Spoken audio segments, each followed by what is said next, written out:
Good morning. My name is Aisha Chugtai, and I'm the chair of the Budget Committee. I'm going to call to order our adjourned meeting for Monday, September 29th, 2025. Before we begin our meeting, I want to offer a friendly reminder to all members, staff, and the public that these meetings are broadcast live to enable greater public participation. These broadcasts include real-time captioning as a further method to increase the accessibility of our proceedings to the community. Therefore, all speakers need to be mindful of the rate of their speech so that our captioners can fully capture and transcribe all comments for the broadcast. We ask all speakers to moderate the speed and clarity of their comments. At this time, I will ask the clerk to call the roll so we can verify the presence of a quorum. Councilmember Payne is absent. Councilmember Wansley is absent. Councilmember Rainville. Present. Councilmember Vita. Present. Councilmember Ellison is absent. Osman is absent. Councilmember Cashman. Present. Councilmember Jenkins is absent. Councilmember Chavez. Present. Councilmember Chaudhry. Present. Councilmember Palmisano. Present. Vice Chair Koski is absent.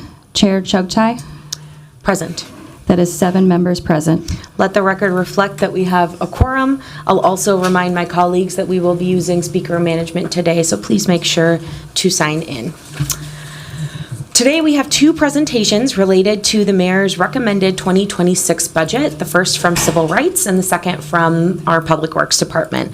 I will first invite Kayla McConnell-Diera, our interim Civil Rights Director, to begin the first presentation. Welcome, Director.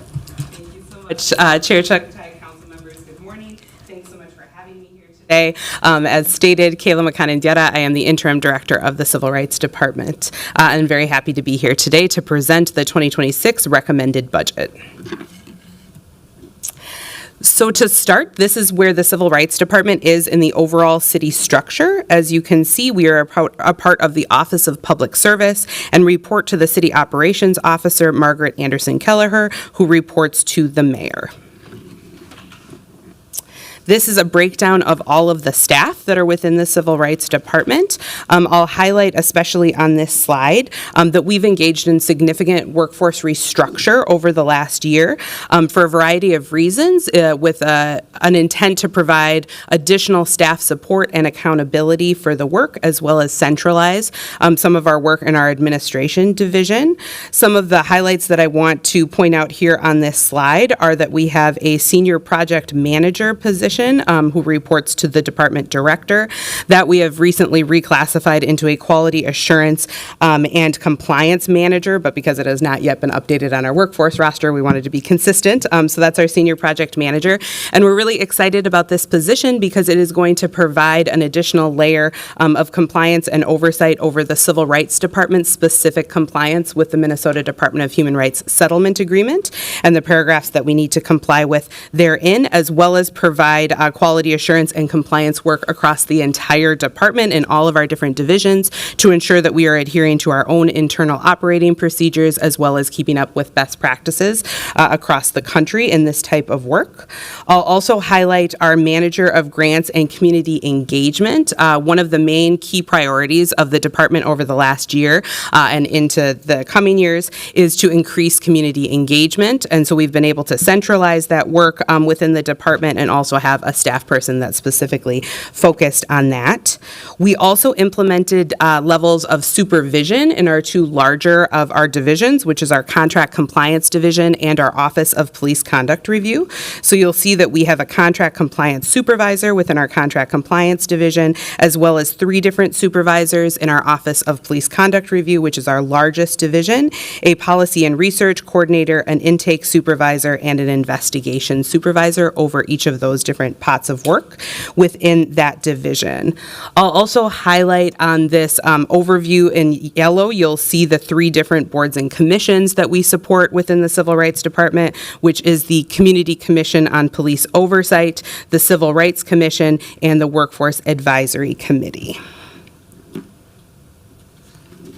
mission goals and priority objectives of the department. So we had the exciting opportunity this year to engage in a rework or to develop new mission, vision, and values statements for the department. We did this in collaboration across all of the leadership in the department, as well as with input from staff and with some very helpful facilitation from our learning and development team in human resources. And what we've come up with are as follows. The mission statement for the department is that the department protects and advances human rights through enforcing civil rights protections with accountability and impartial investigations to empower community. Our vision is, as the people's investigator, we strive to eliminate civil rights violations in the city of Minneapolis by rooting ourselves in service, justice, and community, and working to remove systemic and institutional barriers that cause harm. The values that we identified that best reflect the work of the department are integrity, equity, accountability, justice, and trust. We've also identified a variety of priorities for the department, and they are to improve and standardize timelines, create, document, and align where possible standard operating procedures across the department, increase community engagement, which I had already mentioned, and refine and implement ordinances and policies that impact our work. We also work to identify objectives in 3 different areas of our work: investigations, education and engagement, and compliance, and I'll be touching on those objectives throughout the presentation. Some key achievements to highlight for the Civil Rights Department over the last year. One is that organizational restructure that I mentioned that really was quite extensive and better reflects, I think, the work that we are completing here in the Civil Rights Department. We've made significant strides on hiring and retention. We also have seen the passage of multiple ordinance amendments to ordinances that we enforce: our Civil Rights Ordinance, our Community Commission on Police Oversight Ordinance, and our Sick and Safe Time Ordinance. And we've had a lot of success in largely clearing the investigative backlog in the Office of Police Conduct Review for police misconduct investigations, as well as continuing to meet the terms of the Minnesota Department of Human Rights Court Enforceable Settlement Agreement with multiple compliance submissions. We've continued to provide support to the Community Commission on Police Oversight, as well as the other boards and commissions that we support. Some of the risks to the department that I'll highlight are changes at the federal level, and these are changes to funding, to policy, and to law. Additionally, the department leadership is, of course, in transition, which can pose some uncertainty. And then we're also implementing 2 new case management systems for our work, which is ultimately a very positive thing, but of course comes with some risks as well as we're doing that transfer over. These are the different, a breakdown of the different objectives that we've come up with for each of our different kind of pots of work that we do within the department. We worked with our Performance Management and Innovation Department to come up with these. In the investigations area, our objective is to complete objective, quality, and efficient investigations of complaints of discrimination, labor violations, police misconduct, and city compliance concerns that are made by the public in order to produce tangible and actionable outcomes. The things that we're tracking to ensure that we're able to meet that objective is the number of complaints submitted, the case timelines that we're seeing, case outcomes, and total monetary settlement amounts across our divisions. In the education and engagement area, our objective is to promote understanding of and engagement with civil rights issues and empower community to act when their rights are threatened or violated. We're tracking in this area consultations, the number and type of community engagements that we are a part of, and the impact of those engagements on participants.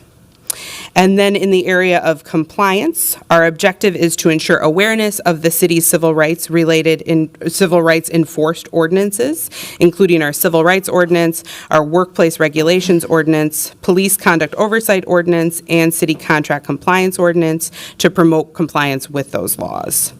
To that end, we are tracking the percent of contracts that meet our minority business enterprise and women business enterprise commitments and compliance related to the settlement agreement terms. You'll also see on this slide a QR code that can be scanned that will take you to a dashboard that details all of these different objectives that we have across all of our divisions and provides a variety of data that we're currently tracking. I'll draw on that data and discuss it throughout this presentation as well. Here you'll see a breakdown of the department's budget over the last couple of years and then moving into the recommended budget in 2026. As you can see, there is a budget decrease, and I'll discuss that throughout the presentation. It is largely in the area of contractual services. This is a breakdown of the budget based on division. One thing that I want to highlight here, the big difference that you'll see is that the equity and engagement division is not included in the 2026 recommended budget, and that is because that division was dissolved in 2025 and therefore hasn't been budgeted moving forward. As many of you know, the lion's share of the work of that division was facilitating the Urban Scholars Program, and that program has now moved to our Human Resource Department. In the dissolution of this division, that funding has been reallocated to other divisions throughout the department, namely our administration division and also some other ones. But all of those changes that you'll see on the slides as we go through them are budgetary net neutral for the department as a whole. This is a summary of our FTEs in the Department of Civil Rights. As you can see, in 2024, we had 46.5. In 2025, we had 47.5. And then in the 2026 recommended budget, we have 48. And there's a breakdown on this slide that explains that there was a 0.5 FTE that was added to the recommended budget. And this was through an administrative add, and it was offset by the department's non-personnel budget. So again, it is a net neutral change. This is the same thing with the 0.8 FTE, which moved from a special revenue fund to the general fund. That was driven largely by just the duties of that position changing in such a way that it could no longer be on the special revenue fund. And again, that is a net neutral change that was made within the department. We currently have 6 vacancies of FTEs in our Civil Rights Department, which is a vacancy rate of 8%. We are actively hiring 5 of those 6 and really are hopeful that we will be fully staffed as of the end of the year or early in the new year. Now I'm going to move into division updates, so updates on our budget broken down by each of the divisions within the department. Starting with our administration division. So our objective in the administration, we're responsible for providing process management, resource delegation, and program coordination in support of all the divisions within the department. The administration provides leadership, guidance, and support to all divisions, ensures budgetary health, operational efficiency, and effectiveness. We also serve as the hub of the collective department effort around a variety of things, including community outreach and engagement, communications, contracting, and liaising with external agencies. And some of the metrics of success that we're looking at are the number of community engagements the department is involved in, the impact of those engagements, training of staff across the department, and the general success on all objectives across all divisions within the department. These are all the positions that are within the administration. We have the department director and deputy director.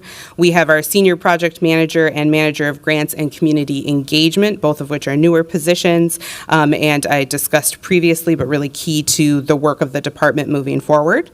We also have an administrative assistant to the director, a business data analyst that reports to our senior project manager, and an administrative analyst too that reports to our manager of grants and community engagement. Some key activities of our administration are our reimagined mission, vision, and values that I've already shared. Also our strategic planning work for the department as a whole, community engagement, communications and media, contract management, and staff development.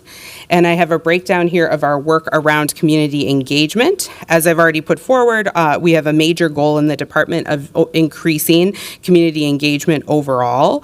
And we want to do that to promote understanding and engagement with civil rights rights issues and make sure that folks know where they can go if they're experiencing possible violations of their civil rights.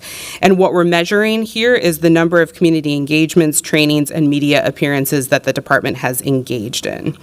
What you can see is in 2024, we engaged community at 123 different times or different occasions, but that number has already significantly increased for 2025, even though this number is only through the end of August of 2025. So we have time for additional engagements before the end of this year. So we are currently at 163 community engagements for this year, but we do have a target of hitting 185, and then we want to increase that even more in 2026 to 190 community engagements. I want to highlight the significant increases really tied to the effort of our manager of grants and community engagement and the fact that we have that position that really can focus on getting the department out there and making sure that our information is available and accessible to community. We also want to measure whether our engagements are actually impactful. Do people find them relevant, and do people find them engaging? Because that's how we know if they're going to continue to engage with us moving forward. So to that end, we started sending out surveys after engagements to see what people thought and to get feedback so that we could potentially improve any of the work that we were doing in this area. We do not have a percentage to report. This is the percentage of individuals who report that engagements were engaging and relevant to them. We don't have a number for 2024 because this is a new performance measure. We began sending surveys out in March of this year, but so far we've received 89% of survey responses have indicated that engagements were engaging and relevant. We want to continue to increase that to 95% by the end of this year and 95% again in 2026. So I talked about all the different engagements that we've been involved in this year, so I wanted to highlight what some of those are. We were present at the Juneteenth celebration, the Community Connections Conference. We were at all of the Open Streets events. We were at Northeast Park Fest. We participated in Black Business Week. We participated in 6 of North Point's free Fresh Food Fridays.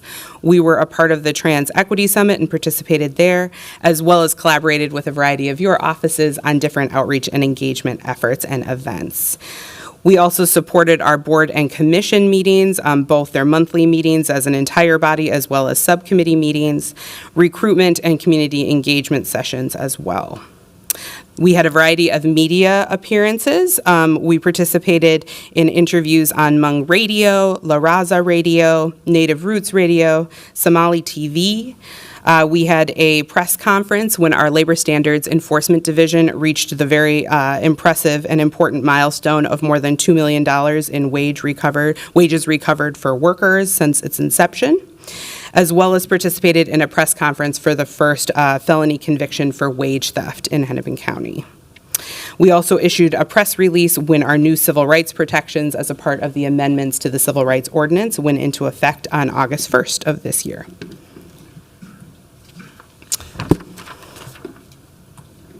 We received $100,000 in one-time funding specifically for training investments for staff and commissioners in the 2025 budget, and have used that funding to have staff and commissioners engage in a lot of different trainings, and we're really happy to report their ability to do so. Some of those include, we've worked significantly with the National Association for Civilian Oversight, otherwise known as NACOL, to come in and do trainings both for our staff in the Office of Police Conduct Review, but also for our Community Commission on Police Oversight commissioners.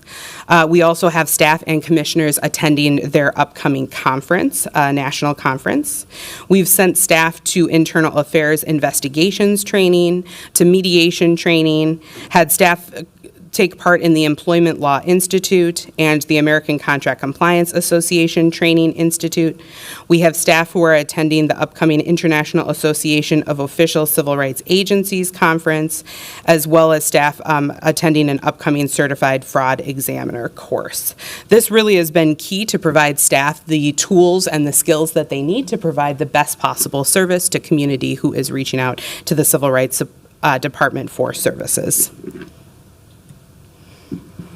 Moving next to our Complaint Investigations Division. This division is tasked with enforcing the city's civil rights ordinance and does this by receiving and investigating complaints of discrimination based on protected class. As many of you know, a protected class generally is something about your identity that you cannot or should not be asked to change. It includes things like race, religion, sex, national origin, disability, and the like.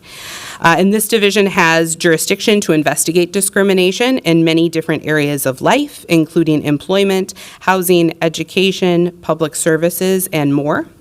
This division also provides the staff support to the Civil Rights Commission and engages in community outreach across the city specific to our civil rights ordinance. Some of the metrics of success that we're tracking for this particular division are the volume of complaints received, the numbers of cases closed and their outcomes, efficient investigative timelines, total monetary settlement amounts, and non-monetary settlement terms that promote future compliance with our civil rights ordinance. This is a breakdown of the positions within our Complaint Investigations Division. We have an associate director who leads this division, 2 intake coordinators, 2 complaint investigation officer 1s, and 2 complaint investigation officer 2s. This is a breakdown of some of the data that we're tracking over the last few years in this division. You'll see a breakdown of the complaints submitted, and in the last couple of years, we have seen an increase in the complaints submitted. So in 2024, we received 421 complaints, and so far this year, we've received 279. Again, that's through the end of August of this year, so we expect those numbers to be similar to last year. We also have a breakdown here of case outcomes. Similarly, this is for 2025, this is through the end of August, and therefore our total case completion numbers I also expect to reach similar numbers as last year. Monetary settlement totals. So in this division, cases often are closed via a settlement agreement, via mediation or conciliation. And the total settlement numbers we've seen over the last few years were around or more than $200,000. So far this year, we're at $105,000, but do expect that to increase before the year is out.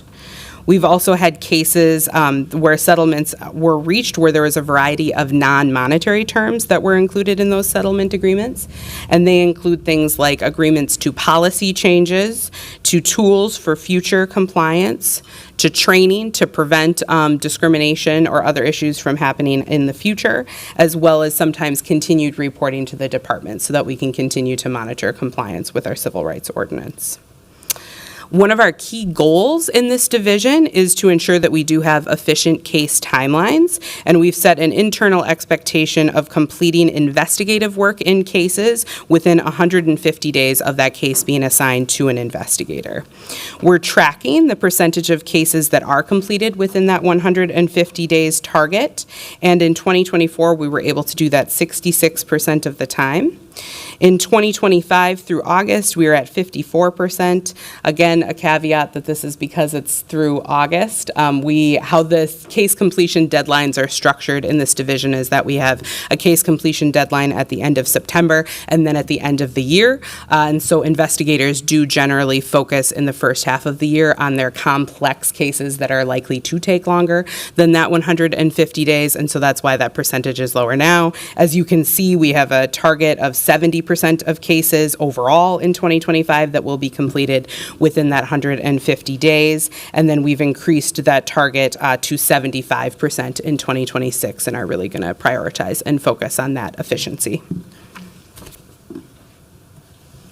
Some key accomplishments in our Complaint Investigations Division. Again, as I stated, we've closed 46 cases in this division up through the end of August and are really prioritizing that 150-day timeline. Right now, the Complaint Investigations Division maintains no backlog and no appealed cases, which go to our Civil Rights Commission review panel to take a look at, have been reversed by the Commission so far this year. With the help, of course, of you all on the council, as well as the mayor's office and the Minneapolis Commission on Civil Rights, we have worked to update the civil rights ordinance, and those updates really are pretty substantial and innovative and exciting. And they do now, our civil rights ordinance now includes 3 new protected classes, including housing status, justice impact status, and height and weight. I'm very happy to report that we have also started to receive complaints on these bases. So we're glad that the word is getting out there and folks are coming to us if they're feeling that their rights were violated in this area. I will also highlight that this division is working hard to implement an outreach and engagement plan to get the word out about these protected classes. And this has included cultural media appearances. We're currently working on internal and external learning sessions. And staff recently presented a Minnesota CLE, continuing legal education course on the updates to our ordinance, as well as other work of that division. Moving next to our Office of Police Conduct Review. The Office of Police Conduct Review is a neutral agency that investigates allegations of police misconduct that are made by members of the public. They receive complaints and investigate those allegations. They also provide the staff support to the Community Commission on Police Oversight, and they provide the Minneapolis Police Department and city as a whole policing policy recommendations. The metrics of success in this particular area are the timely clearance of misconduct cases in accordance with the settlement agreement, compliance with settlement agreement paragraphs, facilitation of Community Commission on Police Oversight Commission and committee meetings, as well as regularly scheduled review panels.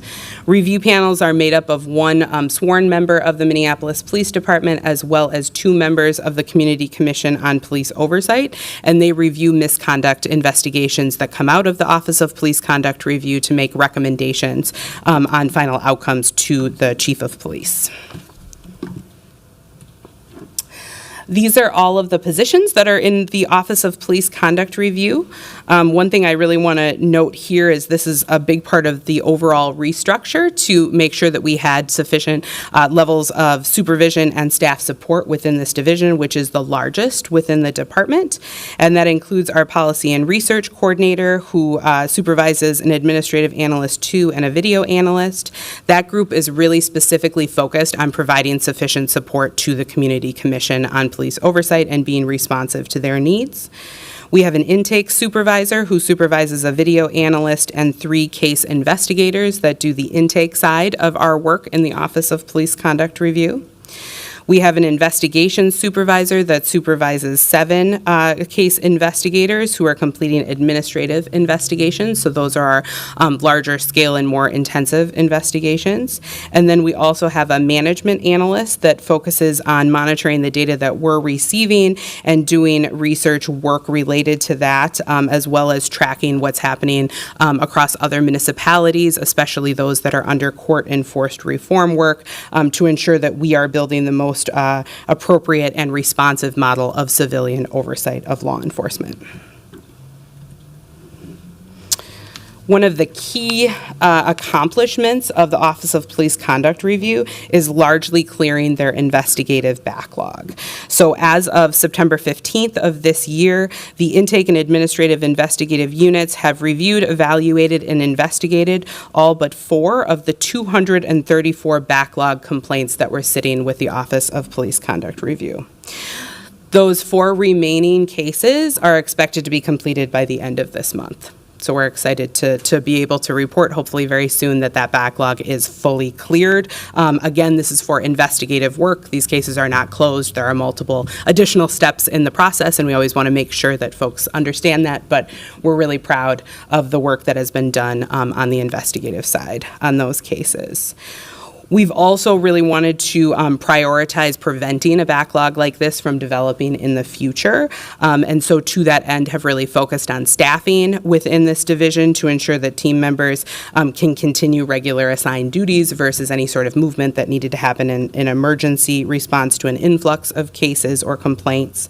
Creating a stable team structure, which again goes to those levels of supervision and kind of different pots of work within the division to ensure that there's clear roles and responsibilities to continue moving the work forward, and by developing a better ability to triage and prioritize effectively to address emerging issues while continuing to do the day-to-day work of completing investigations. I will note that on the dashboard, there is not as much data around our Office of Police Conduct Review. We are currently converting to a new case management system and making sure that all of our data is 100%, as accurate as can be. And so that will be available soon, and we're actively working on it. I do have an explanation here of the number of complaints that this division is receiving. And so as you can see, we received 229 complaints in 2023, 250 complaints in 2024, and we are already at 248 complaints through the end of August of 2025. So we expect that to, of course, still increase. We hope that this increase in complaints received is a demonstration that we are having some success in rebuilding trust with community and having them know that we are a resource in the Civil Rights Department and the Office of Police Conduct Review to come to when they believe that they have experienced police misconduct. Some other things to highlight for our Office of Police Conduct Review. So we provide significant staff support to the Community Commission on Police Oversight. That was a part of the reason that the Policy and Research Unit was created, and they have facilitated a variety of work, including policy language refinement with our CCPO, as well as presenting a sexual misconduct policy that the CCPO has now recommended the Minneapolis Police Department to move forward with. We've also really prioritized focusing on review panel case processing and making sure that more cases are getting in front of our review panel. Again, review panel is made up of one sworn member of the Minneapolis Police Department and 2 members of our Community Commission on Police Oversight, and they review misconduct investigations.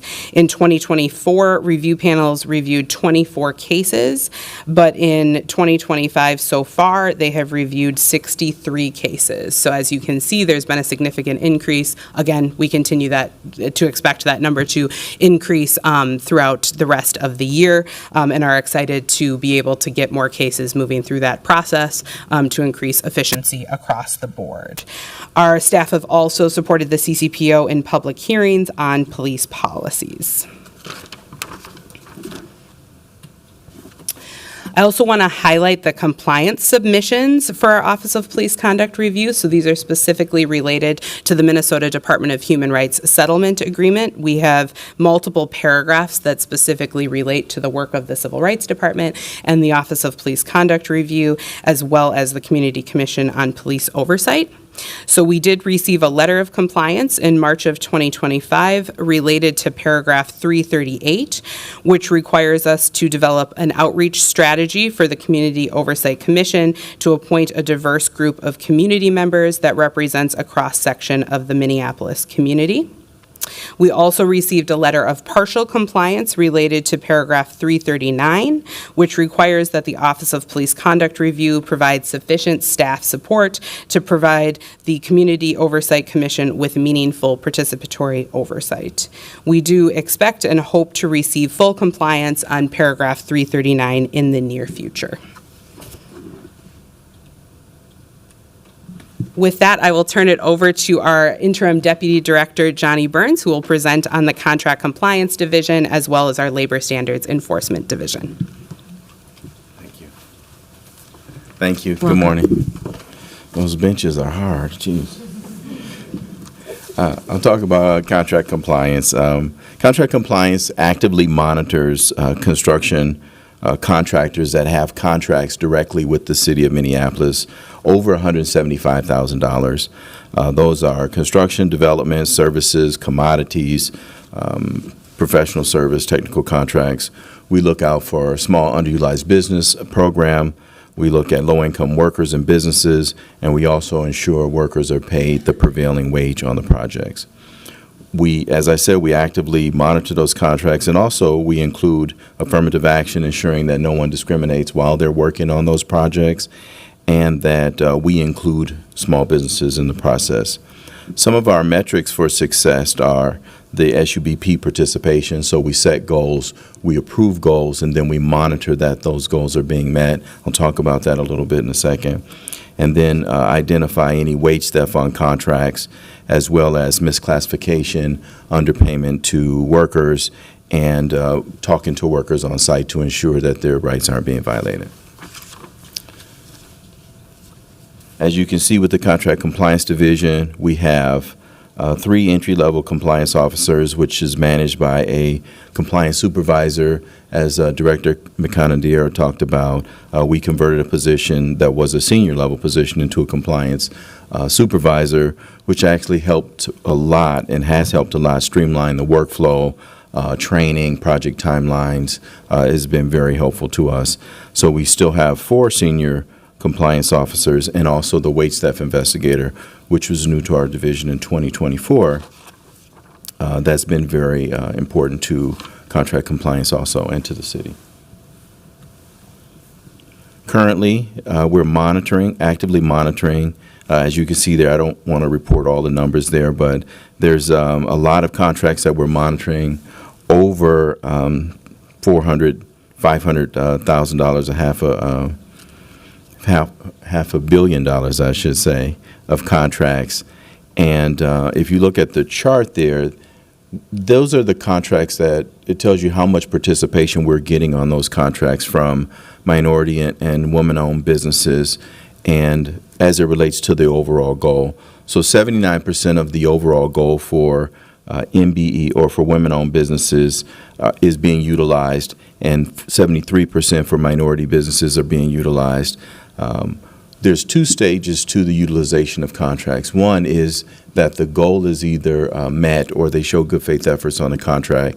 And 2 is that the companies that they tell us they're going to utilize are actually utilized. So these are, if a company decides not to use a small business, they have to have a legitimate reason, and they have to come to us for what's called a deviation from the contract. And if they don't come to us, there's a penalty for that, and we've engaged contractors with penalties also, and ensuring that they must utilize those companies that they tell us they're going to. Sometimes there is also a change in the contract. The city decides not to do something on a contract, remove some work, or there's less quantities of something that also can impact the subcontractor's ability to do work also.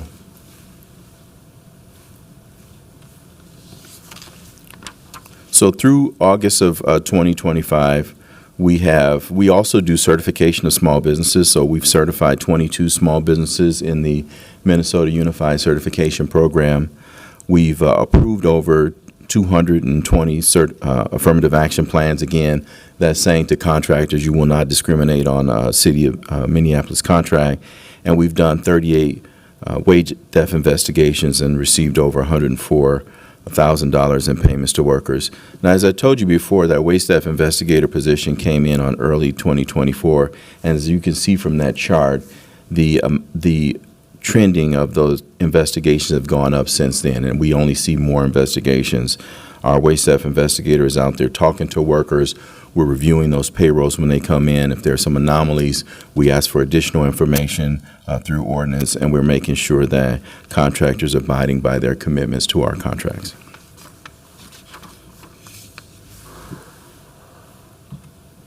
Now I'll talk a little bit about our Labor Standards and Enforcement Division. The division investigates reported payroll and sick time violations to resolve disputes and demand back wages for workers and demands owed to workers, and we monitor ongoing compliance with any agreement that's made. The city's workplace regulations charge the division with receiving and resolving complaints involving failures to provide employee-paid sick and safe time or wage theft, and includes minimum wage and overtime across the city. Now, this is not to be confused with contract compliance, which we look at wage theft for contractors who do business with the city. Labor Standards Enforcement Division monitors contractors employers within the city. So a little different. They also look at, when you look at the metrics for success for the division, the volume of complaints received and successfully reviewed and resolved, settlement agreements also, dollars collected and workers affected, and consultations provided and compliance monitor. A lot of outreach with that division, a lot of training with that division of employers and employees across the city. As you can see, there are 4 investigators, 2 entry-level investigators and 2 senior investigators, as well as an intake coordinator that does the work of the division.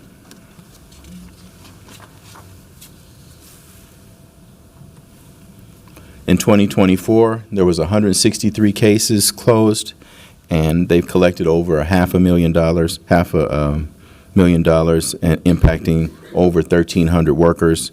And to date, in 2025, they've closed over 140 cases and collected over $300,000 in back wages and damages for workers. In 2025 also, we're monitoring 44 settlement agreements impacting over 2,500 workers. This includes training and or policy changes. And again, the outreach with 297 technical assistant consultations for employers between 2024 and 2025. And also, the biggest deal is the passage of the sick and safe time ordinance and the amendments and getting those signed. So that was a big deal for us, I think, as the city as a whole, to get that approved. Some of the metrics we have, some of the key remedies that we have is remedying past and present future violations. As you can see from the chart there, that the cases are probably really on pace with cases from last year, is either reaching the settlement agreement or violations found or no jurisdiction, or sometimes we have to train employers, do some informal mediation. But anytime we have contact with people, there's some type of final adjudication to what happened with the case. And then in our cases in 2024, there was over 162 cases. We're at 140 right now through August, so we're on pace to meet that. And I think we're really on pace to meet that 170 target case for cases. And then in 2026, we're going to increase that another to 180 cases. So I think we can meet that too.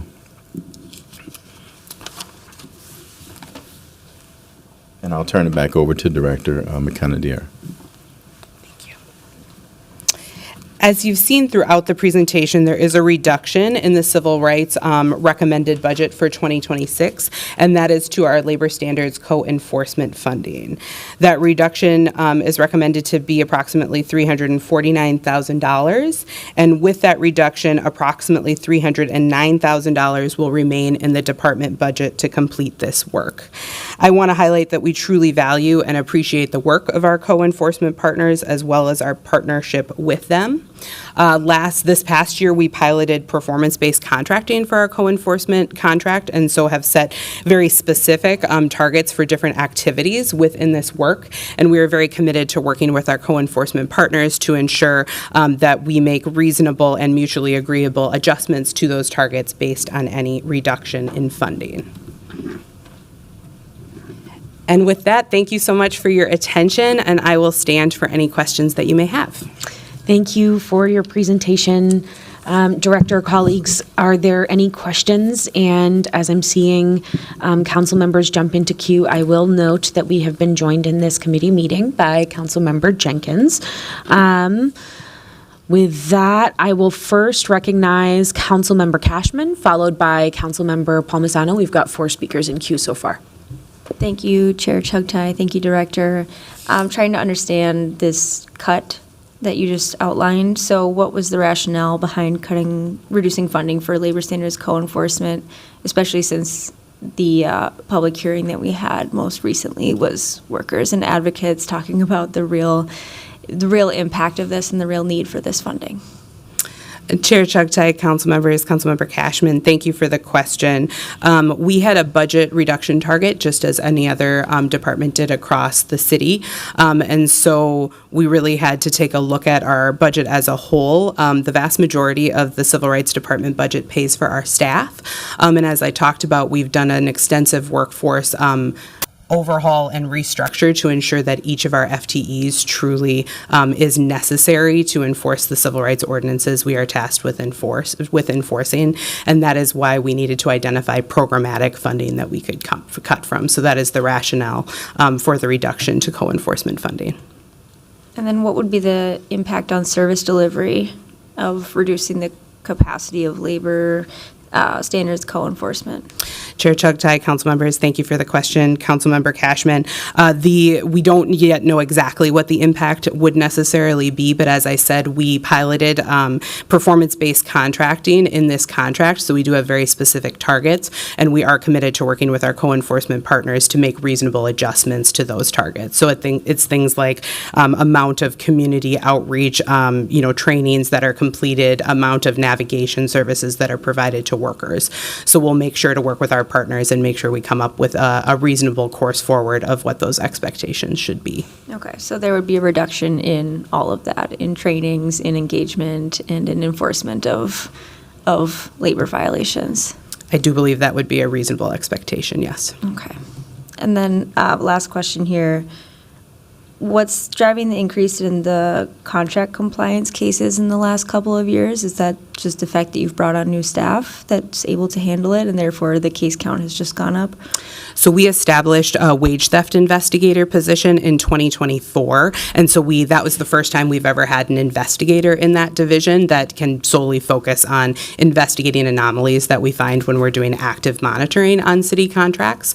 And so we just have had increased capacity to be able to focus on that. As Interim Deputy Director Burns noted, this individual goes out to work sites, interviews workers, really tries to identify any sort of issues that are present. And so we just have been able to identify more instances that require investigation and then complete those investigations and ensure that workers are made whole when that's the necessary outcome of an investigation. Okay. Thank you, Chair. Thank you. Thank you. Next, I'll recognize Councilmember Palmisano, followed by Councilmember Chowdhury.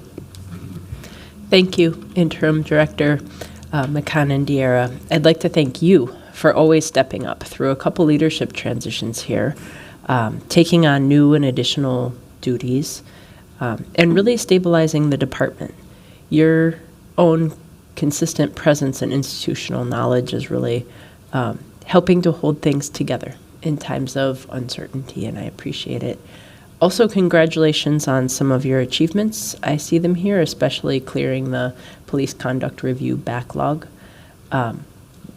This is really key for successful response to the settlement agreement and consent decree, and I'm glad that you're prioritizing it. Thanks. Wonderful. Thank you. Next, I'll recognize Councilmember Chowdhury, followed by Councilmember Vita. Thank you, Chair. Thank you so much, Director, for your presentation, and thank you to everyone in the Civil Rights Department for their work. I really see this presentation as an example of forward-moving progress.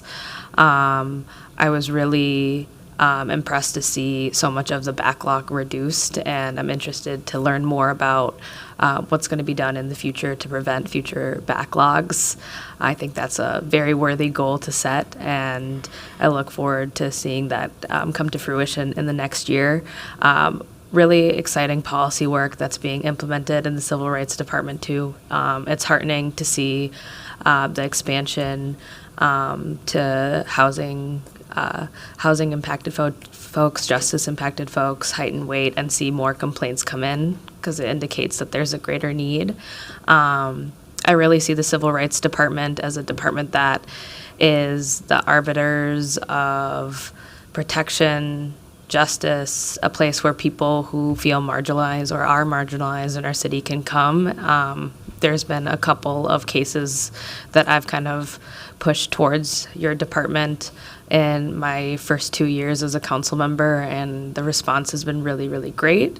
And it's very, very widely known that we're in a moment where we're not in a country that's becoming more equitable and more equal. It feels like it's the opposite.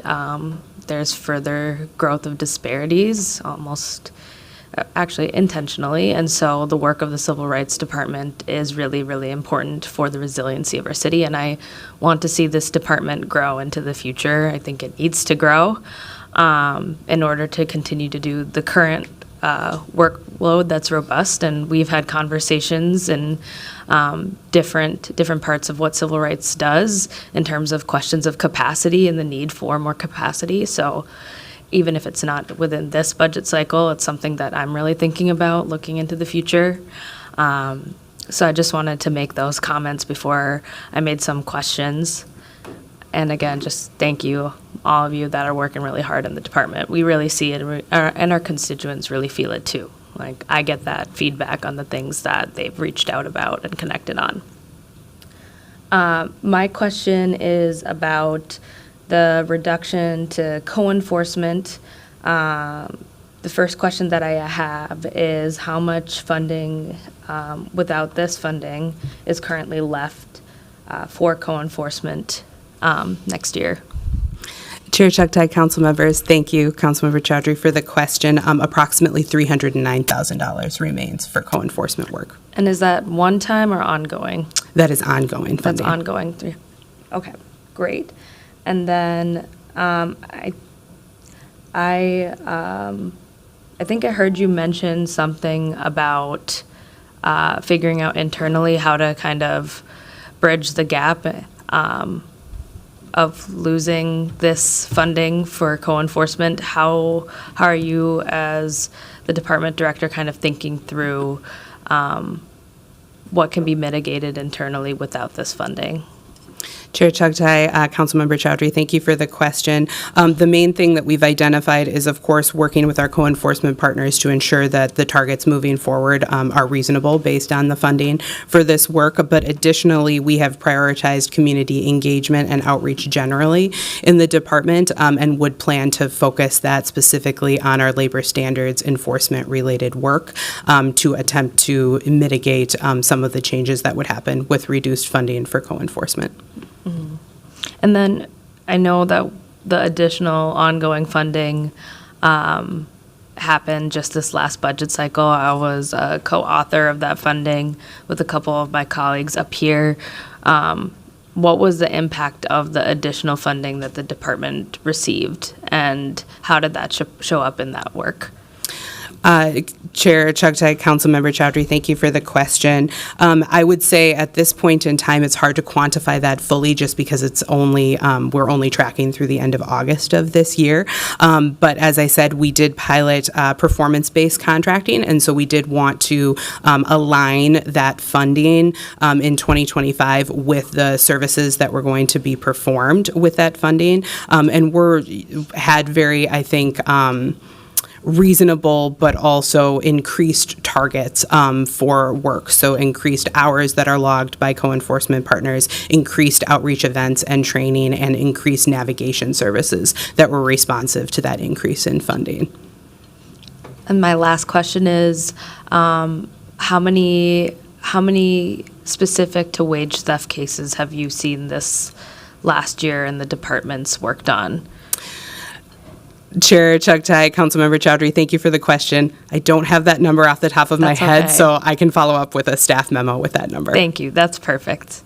All right. Those are all my questions, Chair. Awesome. Thank you.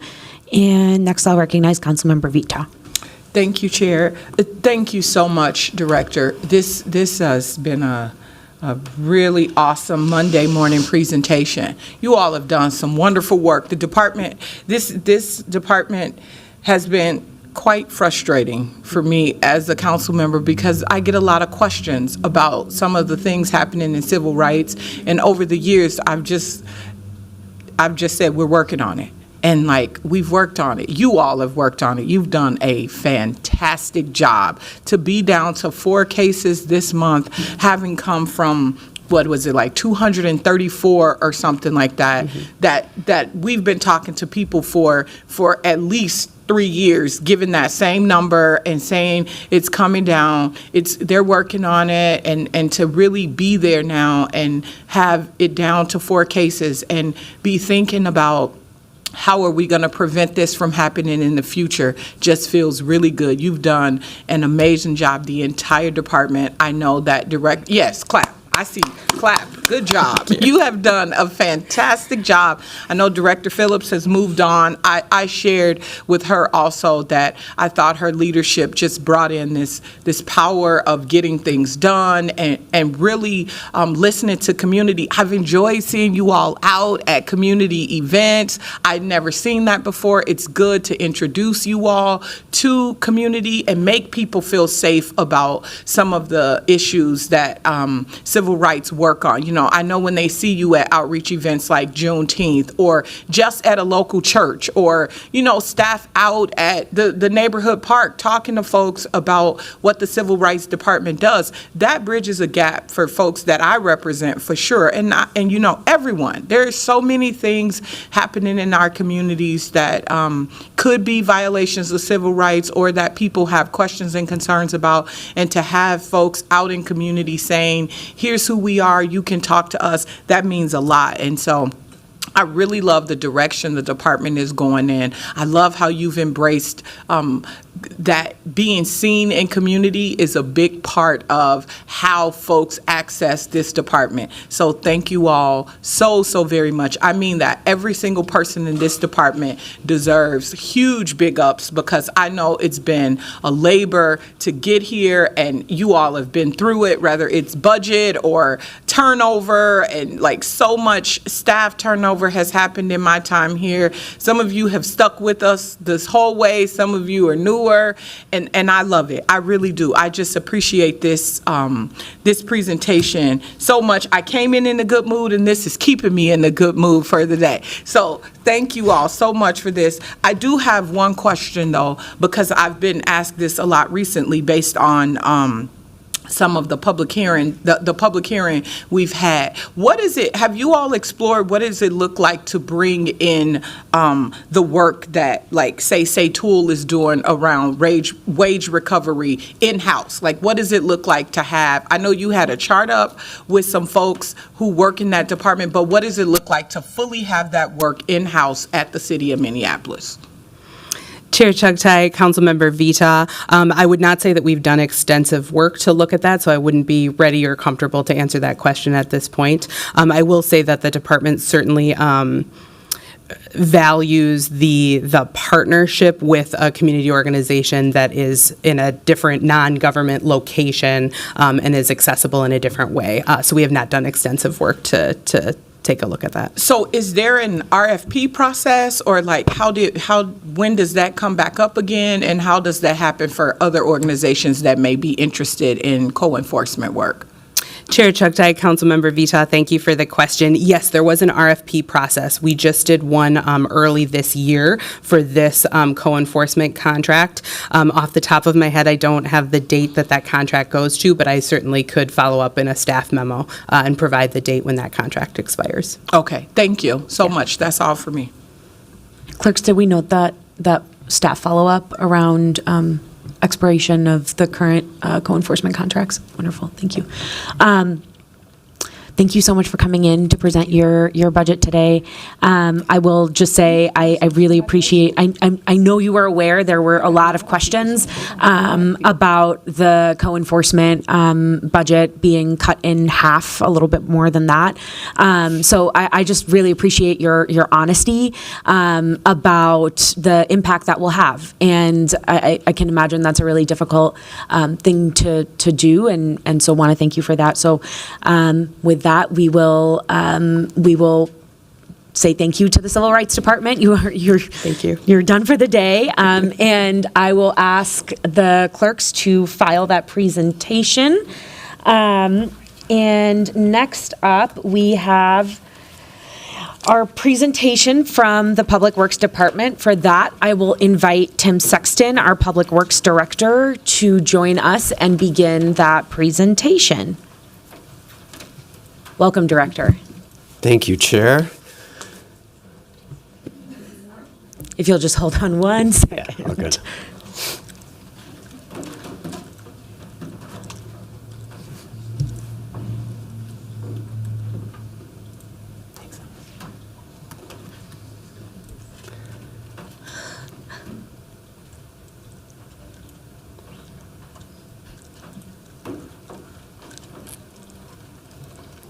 All right, just-in-time delivery. Thank you, Ennis. Good morning, Chair Chugtai, council members. My name is Tim Sexton. I serve as Director of Public Works. Thank you for the opportunity to share an overview of our department and the 2026 budget proposal today. As shown, Public Works is part of the Office of Public Service and reports directly to the City Operations Officer. Pull this up here. Sorry, one second. There we go. Okay, so it's important to Public Works that we take opportunities like this one to highlight our team members who deliver the everyday core services the city depends on. Many of these jobs are difficult and can be physically and mentally demanding, involving crawling through sewer pipes, plowing snow in the middle of the night and during snowstorms, handling heavy trash and recycling carts in the cold, heat, rain, and snow. One way we're celebrating our team is through our Faces of Public Works interviews. The slide shows James Landsberger, the department's equipment and training supervisor, who works across divisions to reinforce our safety culture and help ensure our staff have the proper safety equipment and training to complete their work and come home safely to their families at the end of the night.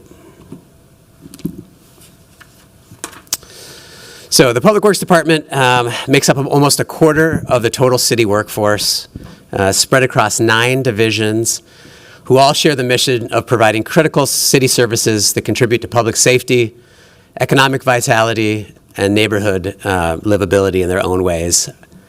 Our 9 divisions are loosely grouped across 3 business lines. However, staff routinely collaborate across divisions. You can shown here, you can see our division breakdown and our FTE counts. The administration division largely supports department and citywide services. For example, workforce training is led by admin, and vehicle purchases and maintenance are led by our fleet division. The utility business line includes solid waste and recycling, surface water and sewers, and water treatment and distribution. They're mostly funded through utility fees, and their work ties back to those utility services. Finally, the transportation business line includes all things transportation, from the Transportation Action Plan to building bridges and plowing snow. Our goal is to operate as efficiently as possible. One example of that is, as the largest city department, we have just 1 deputy director who also serves as city engineer, and that position is currently filled by Jennifer Hager. Public Works currently has 1,061 positions funded through a combination of general fund and enterprise funds. There are another 213 positions funded through the city's capital construction program that includes positions across the utility and transportation business lines for a total of around 1,275 positions. Our primary mission in Public Works is to be effective stewards of public infrastructure and provide core city services that promote safety, economic vitality, and livability across the city, with our highest level goals being to provide a high-performing workforce that reflects the diversity of the city, reliably provide affordable utility services, and develop a safe multimodal transportation system that is accessible to all residents and visitors. The next 3 slides are a small sample of accomplishments in Public Works since last year. We divided these by people, which focuses on our workforce, projects that relate back to capital investments, and partnerships, since so much of what we do can only be accomplished through collaboration with internal and external partners. Just a couple of items here that call out, the first being the Partner in Excellence Award. Just this summer, Goodwill Easter Seals of Minnesota recognized Public Works with their Partner in Excellence Award. Director Sexton? Yeah. I think your team's trying to get your attention to move slides. Am I not advancing the slides? Yeah. Oh, thank you. Yeah. So excited. I just, all right. It's all good. Thanks. I think we're okay without going back through those. But anyway, the Partner in Excellence Award is a collaboration with the Father Project that we're really proud of. This is a program that supports fathers in overcoming barriers to employment and helping them achieve family and financial stability. Another one that, just to call out, that didn't get a lot of notice, but we're extremely proud of General Foreman Damon Troll, who was awarded the Citizens Life Saving Award. Damon noticed a crash on the roadside, jumped out of his work truck, fashioned a tourniquet with using a belt, to stop the bleeding, and then stayed with the person until the medics arrived. And not only that, he returned to work pouring concrete on First Avenue right afterwards without telling anyone. So this is just, I think, an example of sort of the humble heroics that many of our staff perform every day. I'm going to keep moving. There's some additional things that we're really proud of, though, on our recruitment side this year. It's been a banner year. Across the division, with over 60 new trainees hired, 60 new trainees, service worker ones and twos, and water distribution operators hired this year alone. We also had almost 50 interns and urban scholars. Some of you had the chance to meet them on the community cleanups, but we're really proud of this work to help people recognize the city as an employer of choice, whether it's with Public Works or other departments within the city. Side, a couple projects to highlight include the Nicollet Bridge project over Minnehaha Creek. This one is just an exercise in persistence. We were awarded a $35 million bridge grant from the federal government. As people know, a lot of uncertainty at the federal level, but we were able to get everything that needed to be done by the end of this month done to receive that $35 million grant.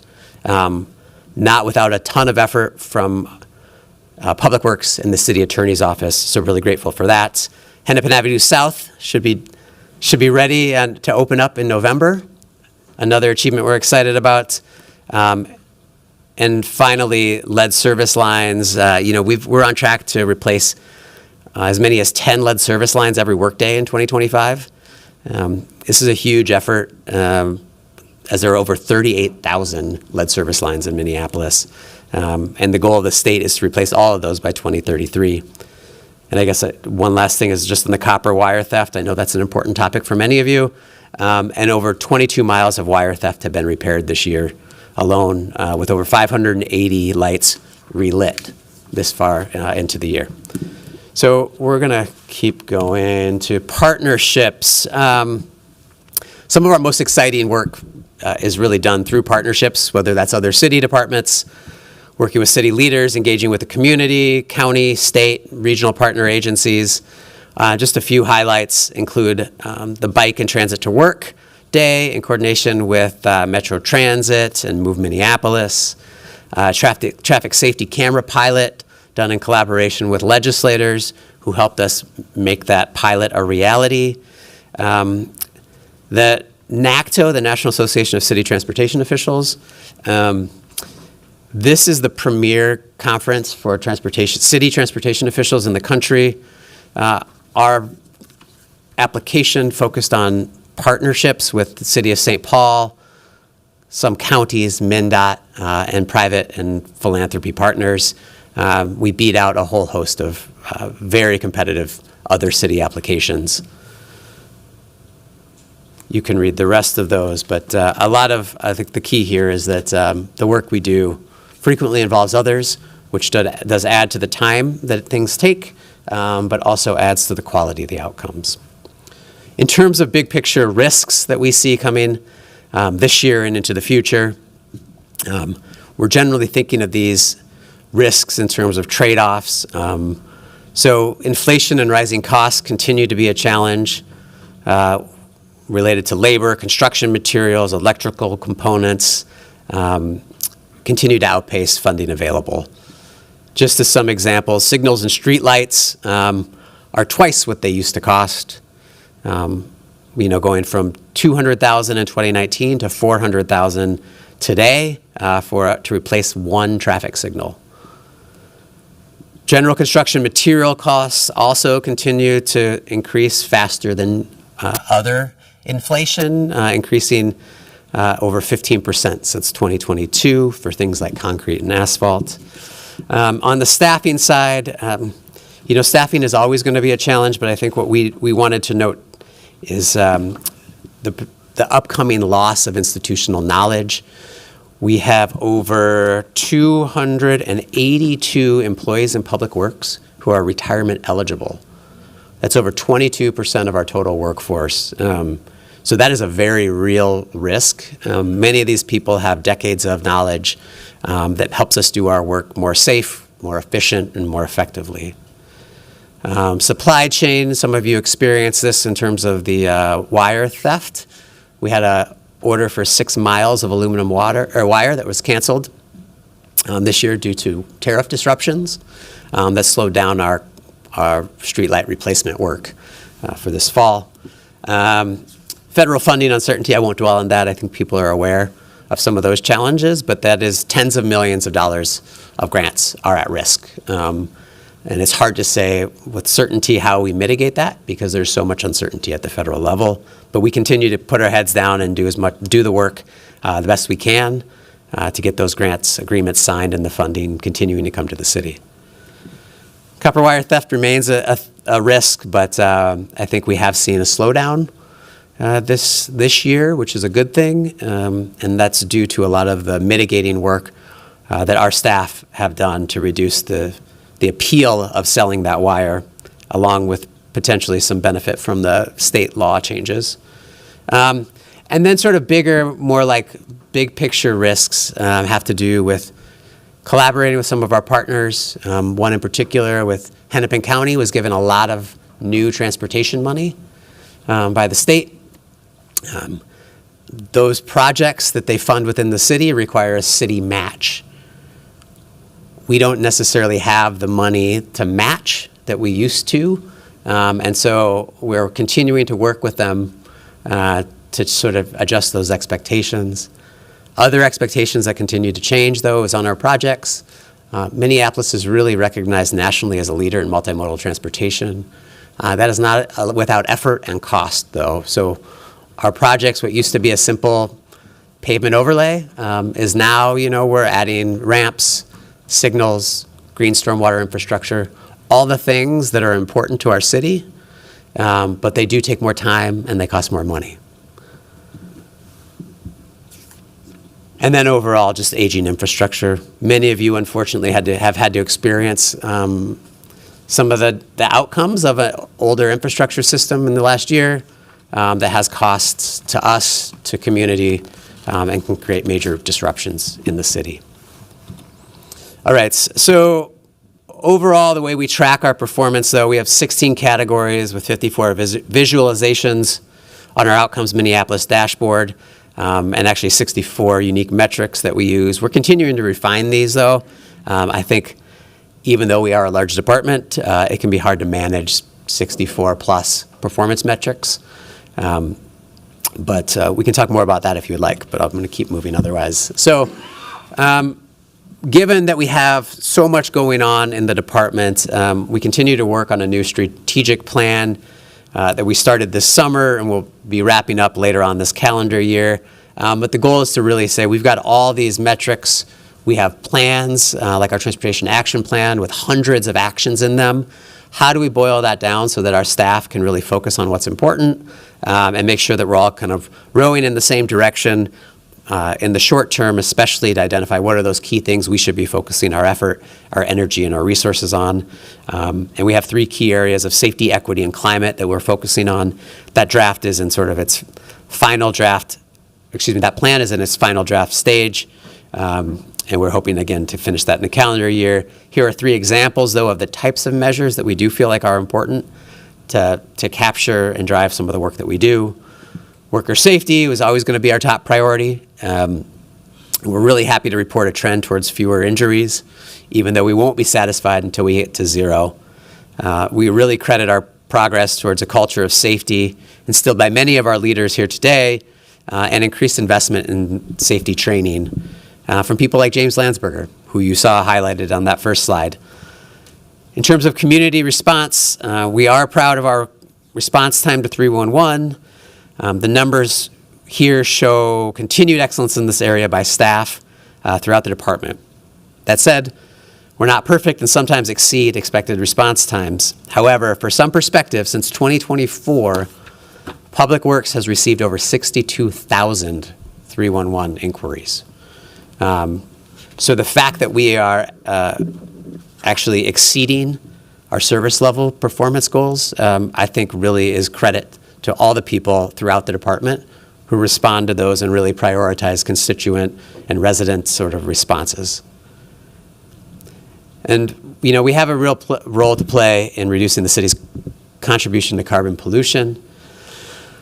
While largest impacts are going to be from how we design and operate our infrastructure systems, electrifying the city fleet is one area where we have direct control. We continue to make progress, but that work is non-linear. We're overcoming supply chain challenges, changes to sort of where people are located within the city, and changes to funding and rebates for things like electric vehicles and electric vehicle chargers. That said, we continue to make solid progress, and our fleet division, this is really one of their number one priorities. All right, so to the expenses, the proposed budget for Public Works in 2026 is just over $486 million, of which just around $74 million comes from the general fund. And we're actually proposing an overall decrease to that in 2026 by $550,000. The remainder is largely from enterprise funds that are paid directly through utility fees, with a small amount then also being around from internal service funds for things like fleet and parking. The largest overall budget that we're seeing for 2026, it comes from salaries and wages. That's projected to be $11.1 million, or proposed to be. We have 14 bargaining units within Public Works, and about 60% of those increases come from the 363 labor agreement for wage increases for public service workers. These are the folks who are out there in the field, plowing the snow, fixing the roads, doing that difficult work. The remaining increases, about 41%, come from AFSCME, MPEA, and professional engineers. On the operating expense side, we're proposing an increase of $4.5 million. These are mostly from increases to the Met Council to treat our sewage. Those costs continue to increase every year, and we don't have control over what Met Council charges us, but we do need to make sure that water continues to be treated. Contractual services are up about $4 million. Of those, $3 million comes from fixed internal charges for things like IT, general fund overhead, rents, and fleet. So this is the same information, just broken down by division. We'll discuss more of those in the coming slides. Okay, so in terms of our FTEs, we currently have 138 vacancies in Public Works. So that's about 10% of the total Public Works workforce, which is right around 1,300. And that includes all of our capital funded employees, as well as general fund and utility or enterprise funds.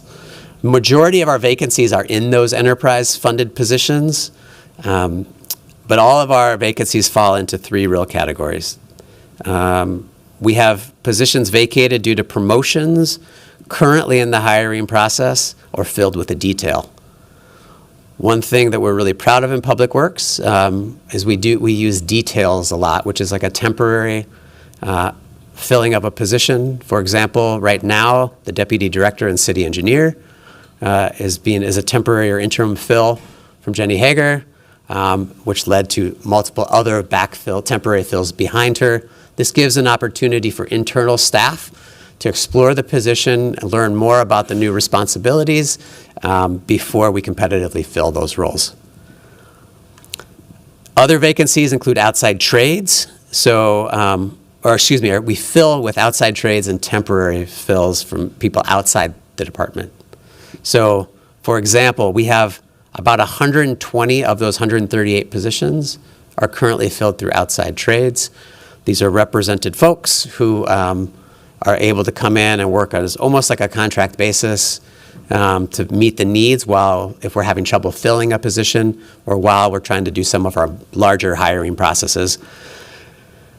And finally, and most importantly, almost half of those vacancies, that total vacancy amount, are for service workers and water treatment distribution operators that we hold for trainees to move into after they complete their training for 1 year. And we expect those service worker vacancies will be filled through our spring recruitment, and applications open for that starting November 1st. Okay, going into the specific divisions, starting with the administration. The administration division has 16 people divided into 4 business units who lead recruitment, training, finance, and HR functions for the department, along with several department-wide initiatives like intergovernmental relations and outcomes Minneapolis reporting. Public Works team has been instrumental in connecting program participants with career opportunities at Public Works, helping to build a more inclusive and equitable city workforce. Jennifer Swanson serves as Director of Business Administration. Or admin. Admin has prioritized efforts to improve worker safety and increase workforce diversity, especially bringing on more BIPOC and female job applicants. The graph on the right shows steady progress being made towards a target of at least 40% BIPOC employees to better reflect overall city demographics. Given the size of the Public Works workforce, we are a major driver of the city's overall progress towards workforce diversity goals. And as credit to some of our admin staff, as of this year-to-date reporting, we've actually achieved that overall goal of at least 40%, but we continue to make strides to go beyond that. An increase of 87,000 is proposed for 2026, largely driven by increases to wages and fringe benefits, excuse me. Okay, transportation maintenance and repair. These are the folks plowing the streets, fixing the potholes, doing the work that's shown in the pictures here. But it's not just that. So TM&R has 217 people divided into 5 business units: bridge, ramps, streets, paving, and special service districts. So not only do they do that maintenance, they are our in-house construction company, right, that is doing the work, building projects, making sure that we have that expertise within the city to build and repair some of those really challenging projects, not just contract that work out. TM&I focuses on maintenance and repair throughout the city and evaluates their performance based on reactive work in response to complaints and concerns, and proactive or preventative maintenance to cost effectively extend the life of transportation assets through efforts like pavement resurfacing. TM&R performs summer and winter maintenance like street sweeping and snow plowing, runs a construction crew that builds and repairs streets, sidewalks, alleys, and bridges, and they're frequent collaborators with other divisions, departments, and external partners when operation support is needed around the city. Joe Paulman serves as Transportation Maintenance and Repair Division Director. One example of a metric of success for TM&R is response time to pothole complaints, as shown on the graph to the right. The blue bar shows the number of complaints reported through 311, and the green line shows the percent of complaints resolved within 12 days. Data is year-to-date through September 15th. Overall, for TM&R, an increase of $2.6 million, or 4.2%, is proposed. Again, similar theme. These are driven almost entirely by increased staffing, wage, and fringe costs. In addition to that increase, though, I think it is notable here that we're actually proposing a 4.1, like a little over 4 FTE reduction to that department. It's, I think, what we could do, the most we could do without sacrificing safety or having major impacts to service levels. Moving on to transportation operations and mobility. This is the first example of, I think you may recall this from last year. We have divisions with different names than you see attached here. So these are legacy names for some of these programs. Transportation operations and mobility is a legacy label for the Public Works Division, better known as Traffic and Parking Services. So TPS is what I'm going to just refer to it for here because I think that's more familiar. Focuses on helping all people move freely around the city regardless of your mode of travel. TPS runs the sign shop and impound lots, builds and installs signal boxes, manages 18,000 parking spots in the city, runs lots, ramps, and meters, along with overseeing the city parking policy, and leads traffic and mobility management. They are the lead division for running our annual traffic calming application process to support calming measures throughout the city. TPS has 117 positions divided into 4 business units: capital improvements, traffic field operations, street parking, and shared mobility or curbside management. Alan Klugman serves as division director. A little fun fact about the images here: this comes when the blue shirts come out. That's for doors open. In the last 3 years, they've had over 3,300 people come through the border maintenance facility to learn about city traffic operations in the sign shop and all the work that happens out there.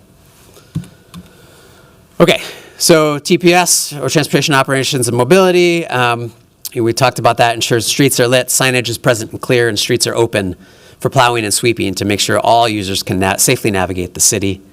The graph shows our continued progress towards fully accessible signalized intersections around the city.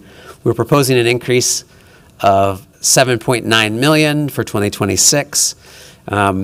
What's important to recognize in this funding, though, is about $59 million is from the parking fund.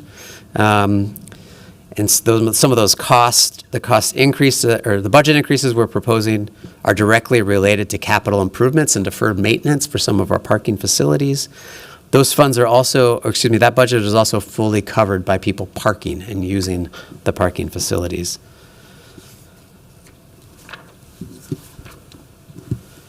Most of the general fund reduction that we're talking about for TPS comes from shifting $500,000 from the general fund to the capital, it's actually $100,000 from the general fund, and instead increasing the traffic calming for $500,000 into the capital funding program. We'll talk more about that in a moment. I think those are the key pieces for transportation operations and mobility. Transportation planning, design, and engineering. This is a combination, another legacy label, but combines 2 separate divisions known as Transportation Planning and Programming, or TPP, and Transportation Engineering and Design, or TED, or TED, at least the operating capital side of TED. So this does get confusing. I don't think it's super important, but if you want to ask more questions about that division, happy to respond afterwards. TPP, though, has 33 divisions divided into 2 units who develop transportation policies and programs, build the capital improvement plan, coordinate public engagement on projects, and lead early project design, bringing projects up to 30% design to ensure they align with department goals as much as possible. Kathleen Mail serves as interim TPP division director. TED kind of picks up where TPP leaves off, leads and reviews project design and engineering, manages construction projects, and handles right-of-way and property management issues. TED has 11 positions. Excuse me, that's not right. That should be 111 positions. Let me get back to you on that one. And divided into 5 business units.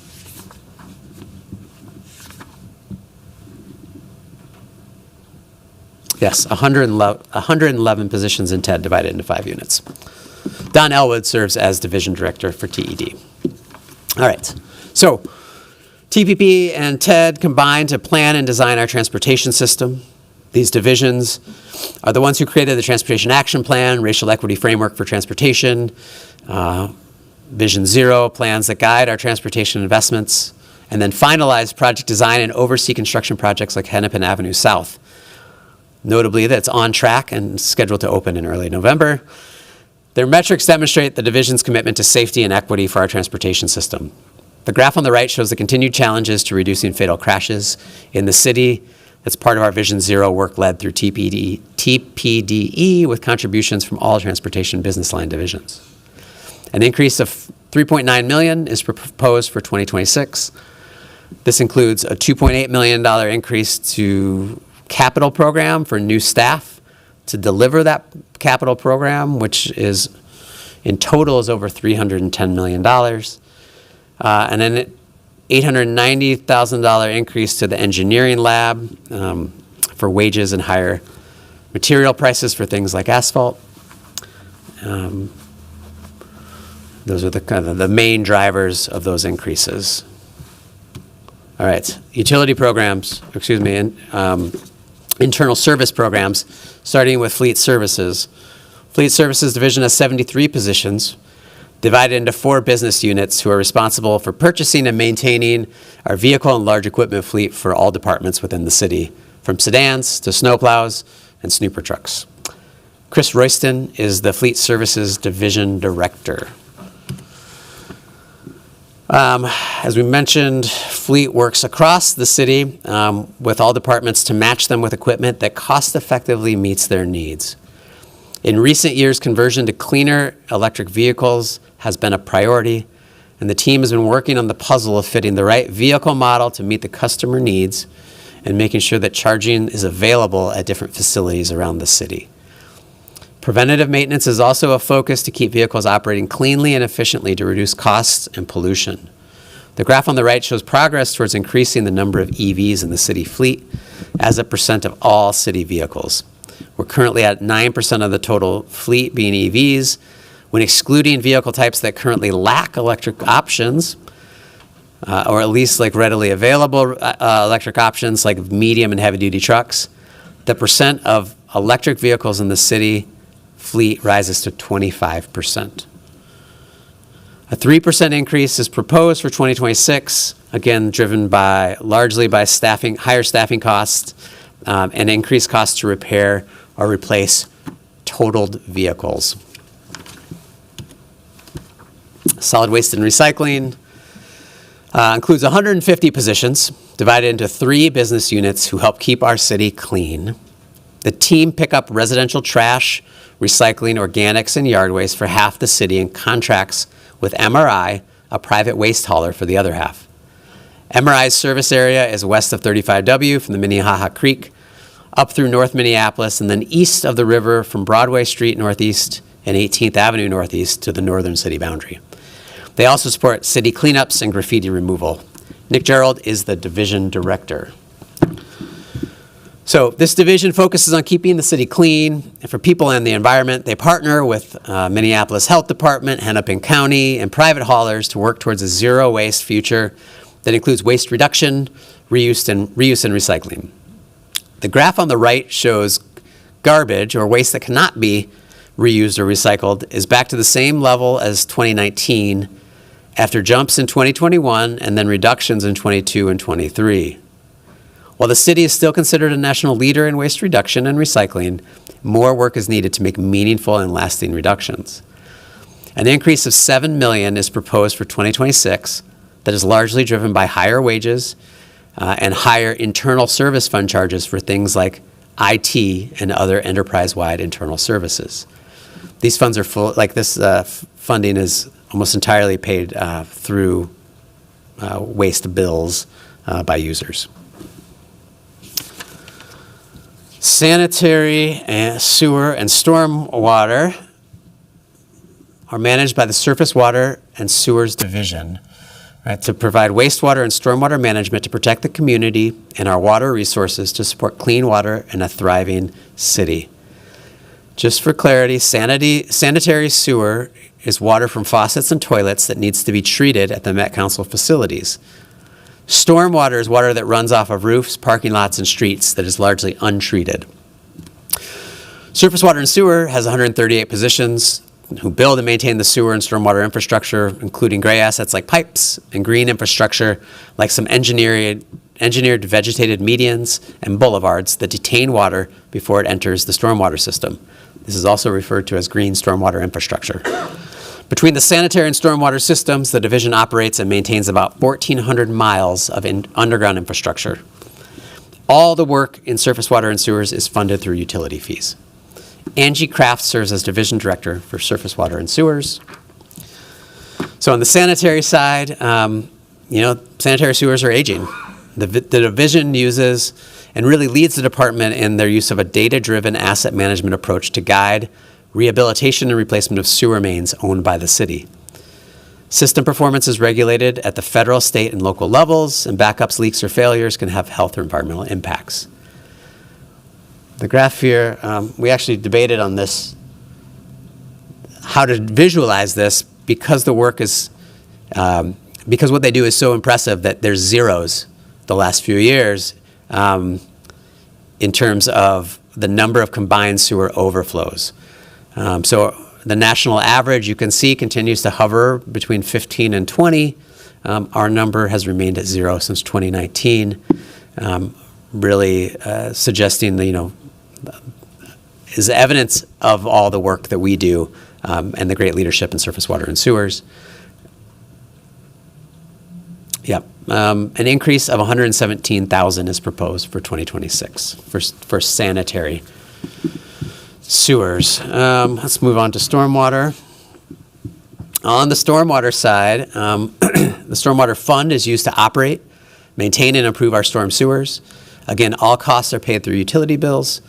The state recently required additional measures to comply with a federal EPA permit that created the need for more staff and resources to comply with additional terms. The chart here reflects the total volume of phosphorus removal capacity built each year through green stormwater initiatives. Up to 500 pounds of algae is produced from 1 pound of phosphorus. In 2024, 20 pounds of phosphorus removal capacity was added to the city, preventing the growth of 10,000 pounds of algae. An increase of $1.4 million is proposed for 2026, led large, again, by wages, increased cost of wages, and internal service fund charges being the main drivers. All right, I think this is our final utility funded program is water. So the Water Treatment and Distribution Services Division ensures the city has clean water to drink and fire systems have adequate flow and pressure for public safety needs. 206 people in water are divided into 4 business units who build and maintain water infrastructure throughout the city and operate the water treatment plant for the city. Again, the water division is funded entirely through utility bills. The division includes a diverse mix of field operating technical staff who ensure we have some of the most affordable, cleanest, and best tasting water in the country. Again, we were just awarded the Best in Glass as the best tasting water in Minnesota by a jury of their peers, peer water systems. So kudos to Water for all the work that they do. Annika Bankston is Water Treatment and Distribution Services Division Director. All right, so Water's focus is on operating a safe and secure drinking water system for the city. The program is paid by utility fees, and like other areas in public works, Water is also dealing with the need to renew aging infrastructure, particularly water mains, while keeping rates affordable. We continue to strategically invest in our system to ensure long-term performance without overburdening ratepayers. Water mains are owned by and maintained by the city, and water service lines, the pipe that runs from the city water main to the street, in the street to a property's water meter, are privately owned. An increase of $660,000 is proposed for 2026 that is driven by higher staffing costs.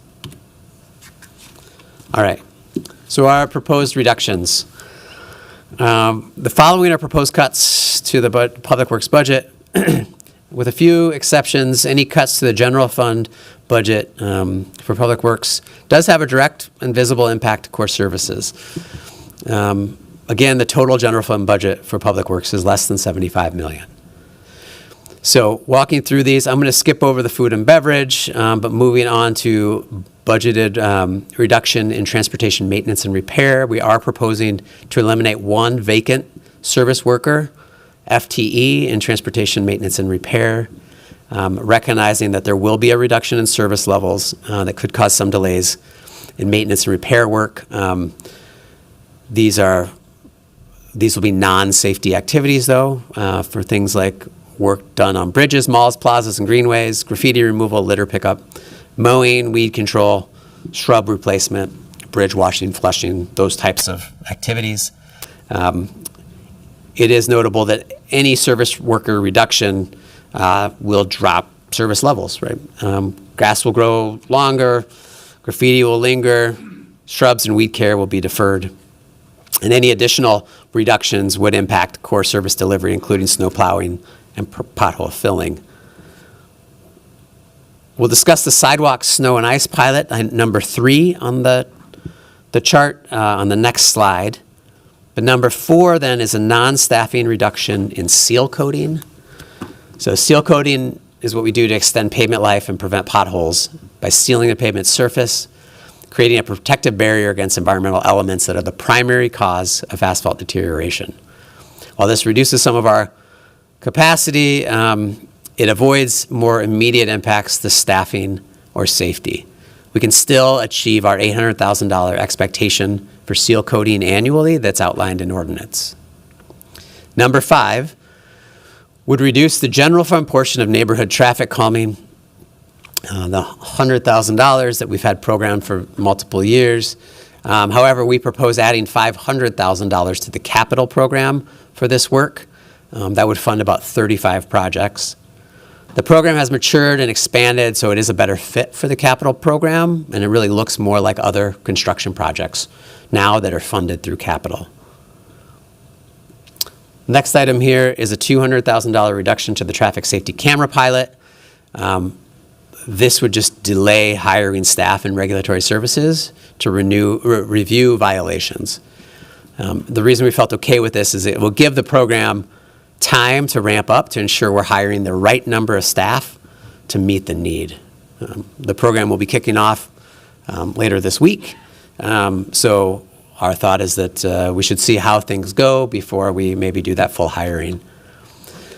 Finally, number 7 is our previous annual contribution to support the Northern Lights Express train to Duluth. Funding for the project overall at the federal level is now questionable and under the current administration. So we suggest putting our membership here on hold. Okay, sidewalk, snow and ice. Give you a sense of where we are too, because I know Public Works is a long one. We have 3 slides left.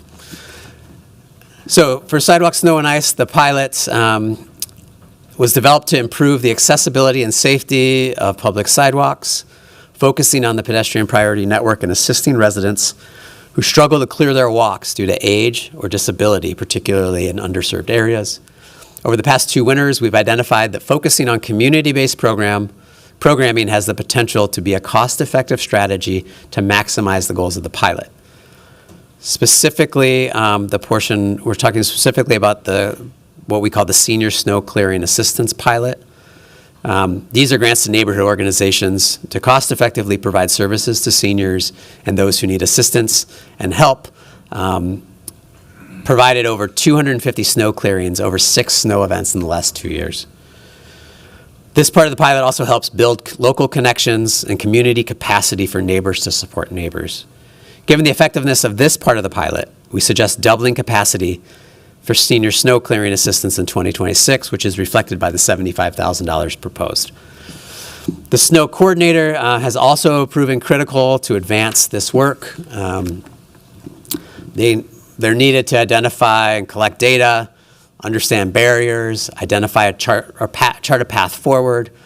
They direct outreach and education to residents about sidewalk clearing and connect people with resources and services for sidewalk clearing. They also serve as a resource for renters experiencing inadequate service from their property owners. The 3 FTE reductions shown in slide 33 were not any new hires. This is a combination of people pulled from other work to support the pilot. And actually staffing this work was a real scheduling challenge because these staff were needed for other critical winter work over the last 2 winters. All right, finally, we started with one of our team members. We're going to end with another group of folks. 8 people plus 2 not pictured from our water team demonstrated quick thinking and compassion when they came across a resident involved in a serious car accident near a job site this summer. Her vehicle was overturned and had struck a light pole. Without hesitation, the crew sprang into action by helping the resident out of her overturned vehicle providing immediate traffic control to ensure safety of the person and the area, and offering calm professional support during a very stressful incident. I want to take this opportunity to thank Bill, Sean, Winter, Jeremiah, Rashawn, Brand, Mitch, Wyatt, Luke, and Scott. They truly exemplify the teamwork, courage, and pride our staff take in delivering the core services that make Minneapolis a terrific place to live, work, and play. And with that, I am happy to take any questions. Thank you for that presentation, Director Sexton. Colleagues, are there any questions or discussion items related to this presentation? I will first recognize Councilmember Cashman, followed by Councilmember Rainville. Thank you, Chair Chugtai. Thank you, Director Sexton. Lengthy presentation, but again, it's a huge budget, so it's important for us to get all the details. I appreciate you going through it and everybody who put a lot of time into it. And, you know, it's great working with your department. You're very steady, but also forward thinking and moving our city along towards our policy goals. So I really appreciate that. And instead of asking a lot of questions about your outcomes here, I'm going to just ask that we have a follow-up meeting to discuss that, because I think it is important to understand what you're tracking and how in terms of metrics for outcomes. But did want to give you the shout out for reducing preventable worker injuries. That's really great from a safety perspective, but also from a budget perspective, because it also helps reduce the settlement costs, right? So thank you so much for that. But just generally about your budget, I wanted to understand why the total budget's increasing $25 million when so many other departments, almost every other department is making cuts to their budget. So I want to understand where you're really finding the need for increases. I know there's labor costs and supply chain costs. I see the increased FTE count is going up by nearly 26 FTEs in Public Works, even after making 5 FTE reductions. So I just want to understand a little bit more about where all these increases coming from. Yeah, Chair Chugtai, Councilmember Cashman, in terms of the overall increases, you're right, those are mostly driven by wage increases for existing staff. That's about over $11 million of those total increases come from wage increases. Wage and fringe totals about $12 million. Operating cost increases, really driven $3.5 million almost is going to the Met Council to pay for treating our water. And then another $4 million is coming from sort of on the contractual side, largely driven by internal service charges for things like IT, information technology, general fund, overhead, rent, fleet, and those other charges that we pay into the overall enterprise. And then there's also some additional, almost $500,000 that we pay back, or I guess $360,000 that we pay back to the general fund. There's a whole host of costs that come with those sort of the contractual costs of operating, many of which get paid back to other departments or to the city via the general fund. Mm-hmm. Okay. And then your second question about staffing. Yep. Yes, so the positions that we're adding, I believe, are entirely, but I will confirm with you, through the enterprise funds or capital fund. So those are paid through bonding or through utilities. But a number of those, 13, I think it is, that we're actually holding back on the capital fund of those 25 point something positions, and that's due to federal uncertainty. We were very successful with a number of federal discretionary grants, but given there is some uncertainty with those, we've elected to hold on as many as 13 of those positions. Okay, thanks. And then I see that there are about 138 vacancies, FTE vacancies in the department. How many of those are long-term vacancies, like 6 months or more? Chair Chugtai, Councilmember Cashman, I will have to follow up on to get that exact number. Okay, and then in a follow-up to why have they been vacant so long? I guess the explanation for any of the long-term vacancies, why haven't they been filled? Yeah, happy to. And Chair Chugtai and Councilmember Cashman, just to give you yes, we will follow up with a memo. I think it's important to note a couple things is that we don't, we have some positions that are difficult to fill because of the technical expertise, for example. We also, as I mentioned, try to use that detail opportunity to give people sort of an internal promotional opportunity in the temporary, which creates sometimes some positions that stay vacant. And then we do meet some of the business needs through salary savings of those vacancies to hire outside trades or temporary workers to meet the business needs of the department. But we will follow up with more information on that. Okay. Yes. Thank you. And then I just have a couple questions about TPS. Well, actually, basically, why are we not changing TOM to TPS if that's the new name of I just don't understand why we can't just call it TPS now. Chair Chugtai, Councilmember Cashman, that is on our list of things to work with the budget office Gotcha. to see if we can find a solution to that. Okay, thanks. So on this, for this department, I know it's so important to modernize our intersections to improve traffic flow for all the new changes we're making to our streets. So I'm wondering if we've made any transit signal priority improvements since the state work group concluded and or any other smart signal technology. Yeah, Chair Chugtai, Councilmember Cashman, I'm looking around. There's Alan. I might invite our Alan Klugman, our Division Director for TPS or Transportation Operations and Mobility, to come up and answer those questions. Great.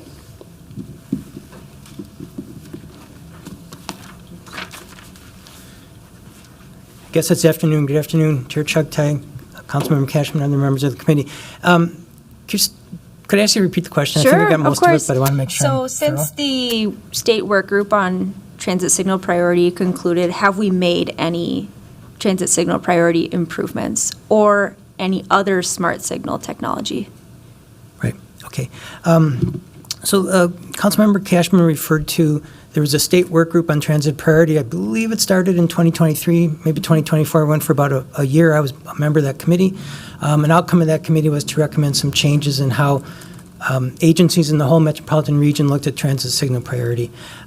We have not done large changes. We've continued to advance the work we're doing. That's what I would say. We're now up to our 820 signals. We have 190 signals with bus transit signal priority. And we have 40 signals with light rail signal priority. So we have about 30% of our signals with transit priority. That's the third highest percentage in the nation. There's only 2 cities above us. So we're very, very active in that. I think a large finding from the work group, 2-part finding. One was that we're kind of at the forefront of this, and 2 is that there are some emerging technologies that we want to look into, and that would be for future discussions, possibly future budget years. But the technology is possibly moving from directly having equipment into field to more of a cloud-based system, and that's the kind of thing we're looking at for the future. So I don't mean to get super technical. Just want to let you know that we continue to advance the system. I'm very proud of the work our team has done. Again, 30% of our signals do have transit signal priority, and with every one of the bus rapid transit lines that you see coming online, B-Line earlier this year, E-Line coming here in another month or so, we've continued to expand the size and scope of our system. So that's maybe point one. I think point 2, you spoke to maybe other smart signals and other technologies. We continue to look at those suites of equipment. In the past year, we actually upgraded our central traffic control system. You were at the shop last year. If you came this year, you would see a new map up on the screen. We continue to stay up to speed with the latest technology in terms of how we operate, monitor, manage those signals, and operate them. So we do keep up with that new technology. The next thing we're looking at, maybe I'll conclude with this, is the future with autonomous vehicles, connected vehicles. We're looking towards that future. We're with MnDOT on the work groups. We stay abreast of what's happening in that industry. We do feel that'll be coming to our city, but probably not in the next year or two. But we're kind of prepping our equipment for that. Just one quick example. When we put in our traffic signal cabinets, we're making them a little bit bigger than we used to historically because we know there's new equipment that will be housing in those. We may not even know what all that equipment is now, but we're trying to future-proof our system for that. So we are keeping attuned to what's coming in that realm, and that's a real exciting development in our industry. Thank you.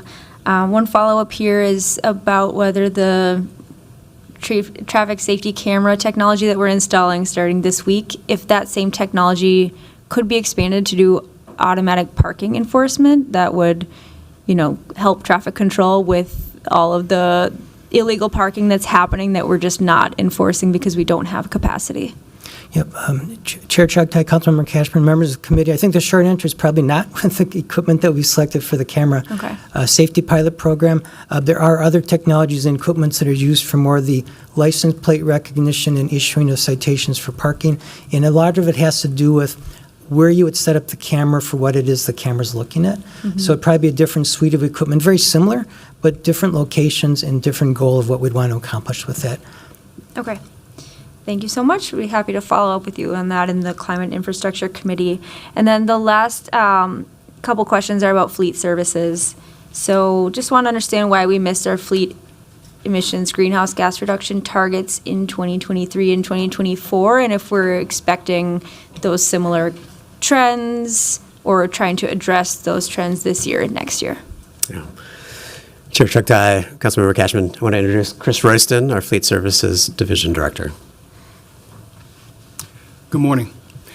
Chair Chugtai, Councilmember Cashman, could you please repeat the question? Yep. Why did we miss our greenhouse gas emissions reduction targets in our fleet services in 2023 and 2024?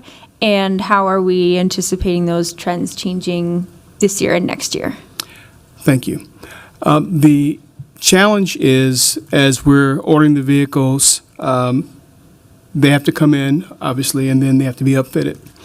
Once we get the vehicles upfitted and ready to go into service, we've been ordering quite a few EVs, and we want to make sure that operationally that we are sound, and so we're holding back the vehicles that will be going out of service to make sure that the vehicles that are coming into service, the EVs specifically, will meet operational needs. To confirm it, and also to make the end users more comfortable with the vehicles, and then knowing that they still have the ability to put back in operation their internal combustible engine vehicles, their ICE vehicles. So what that does is it increases the vehicle count, which messes with the math as far as the emissions, because we're adding vehicles to the fleet without necessarily taking vehicles out of the fleet right away. In addition to that, when we're adding EVs, so case in point, this year we added over 100 electric vehicles to the fleet. Those electric vehicles require charging stations.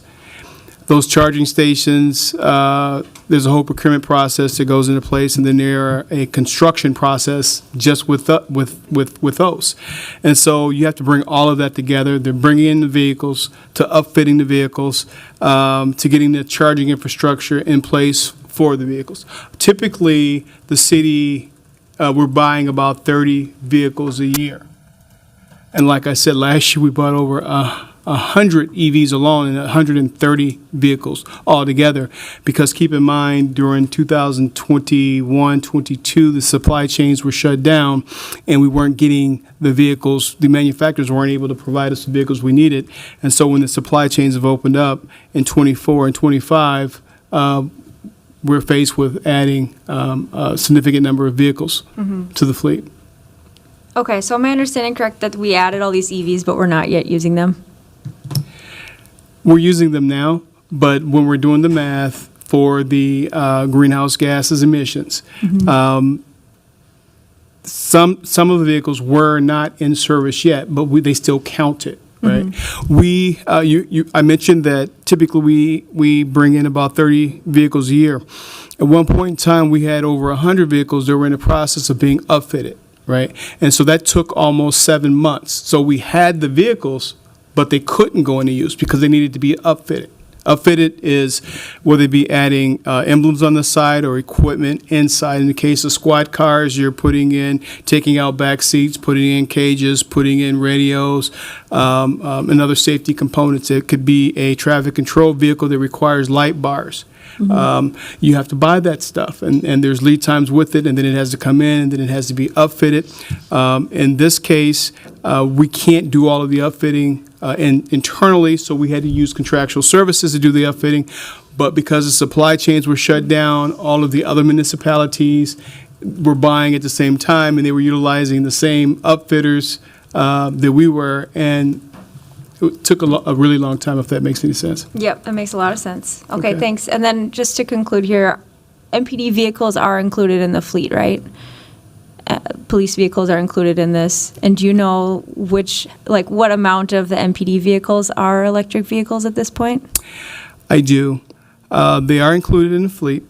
There are roughly 350 total MPD vehicles, of which they have 6 EV vehicles that they're using for investigations. And we've just added our first 6 squad cars that are EVs.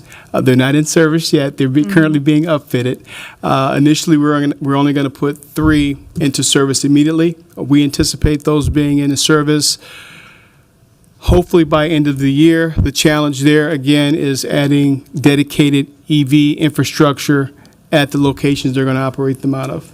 Okay. So I'm hearing here that we have about 9% of our total fleet being EVs, but we only have about 1% of MPD's fleet being EVs? That's a fair representation. Okay. Thank you so much, Chair. Thank you. Next, I'll recognize, actually, before we continue with the queue, I'll note that we've been joined in this committee by Council President Payne. We've got 2 more speakers in queue, Director. So next, I'll recognize Councilmember Rainville, followed by Councilmember Palmisano. Thank you for your patience, Director Sexton. I just wanted to pass on some compliments from several of your staff members. Ethan Frawley, I had the opportunity to join him in testimony for the red light, speed light cameras, and so good to see that's being started, and he's really good. He's a very good employee, very effective. I also wanted to shout out Katie White for her work on 13th Avenue. As I'm in that neighborhood, people are very appreciative of how thorough she was in her explanations, and her presence there was very important. And then lastly, you have a superhero on your staff, and that is Alan Klugman.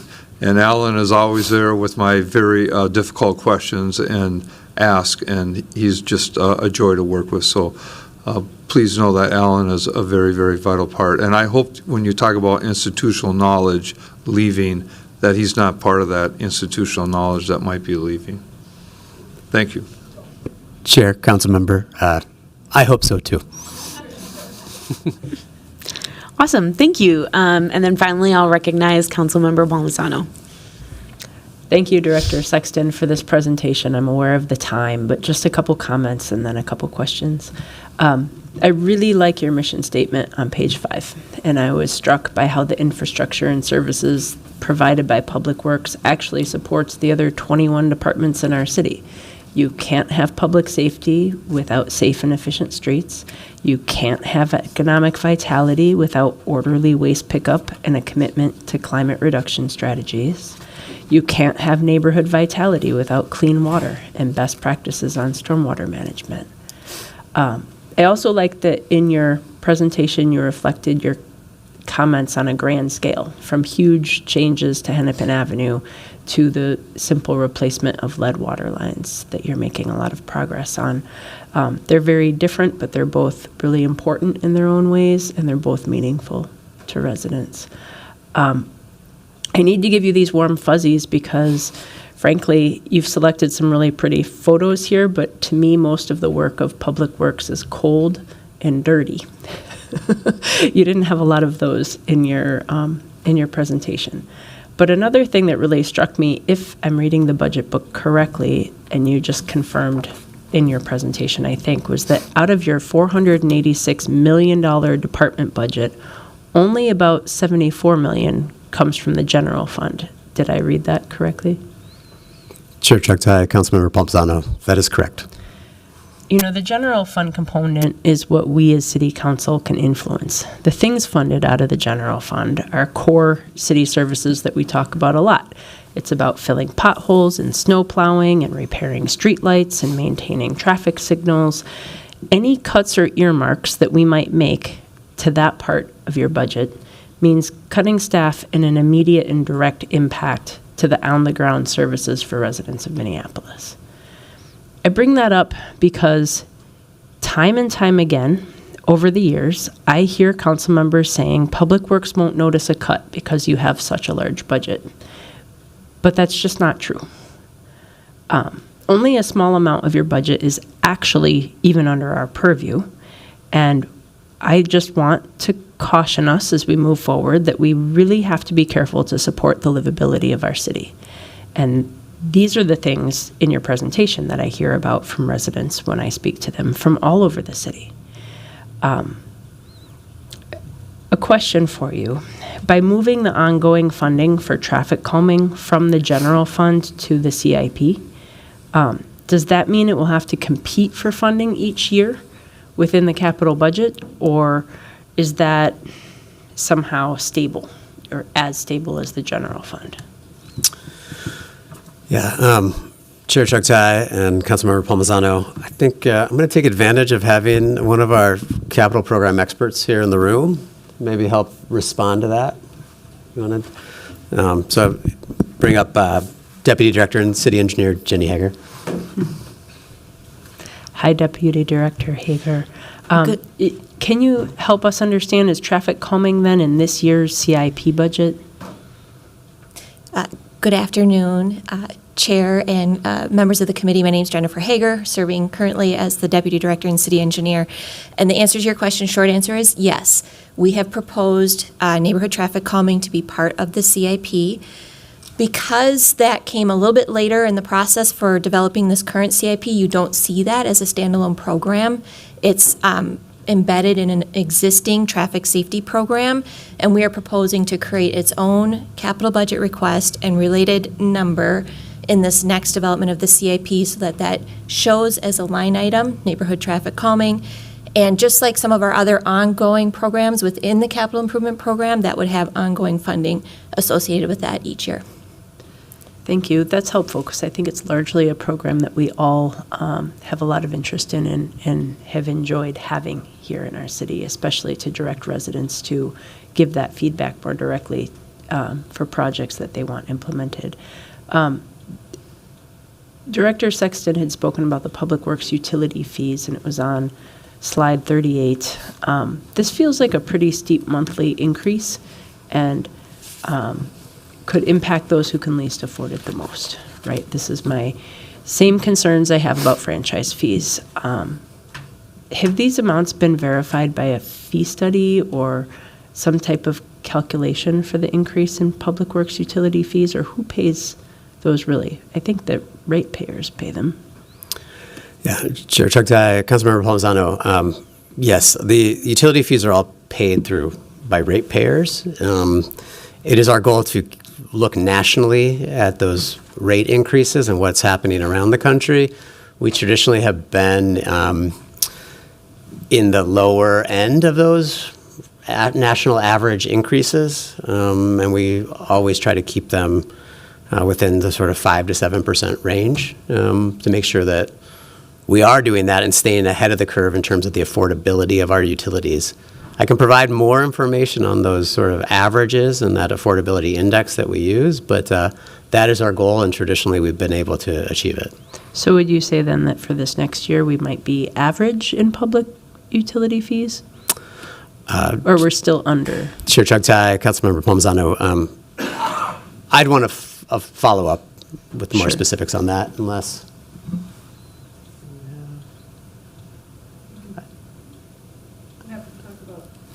I think we could, why don't we give one example from water, if that's okay? If we have Division Director for Water Treatment and Distribution Services, Annika Bankston. Thank you, Director Bankston. Hello. Once again, my name is Annika Bankston. I'm the Division Director for Water Treatment and Distribution Services. So in regards to water, storm, and sanitary sewer fees, as you pointed out, those are paid by, obviously, our ratepayers and bill payers. Part of the rate setting process is basically looking at revenue requirements to deliver the level of service and the quality of services that we do, and then perform a rate allocation to understand who is fair, how to allocate those needs accordingly by our customer base.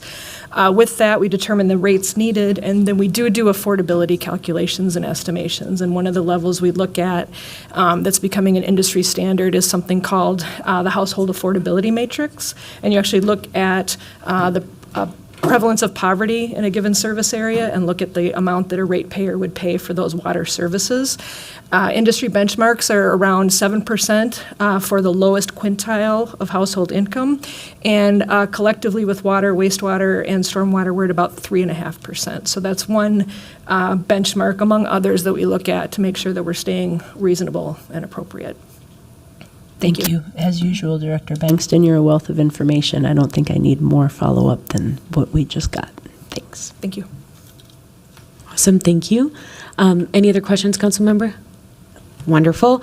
With that, I think we've exhausted discussion and questions for you, Director Sexton. Thank you so much to you and to your leadership team for coming in today. I think most of them are here. For your presentation, I will direct the clerk to file that report. And with that, we have concluded all business to come before the committee this afternoon. And without objection, we stand adjourned until our next meeting, which is this Friday, October 3rd at 10 a.m. in these chambers, where we will receive presentations prepared by the Mayor's Office, the Department of Neighborhood Safety, and the Minneapolis Fire Department. Thank you, everyone.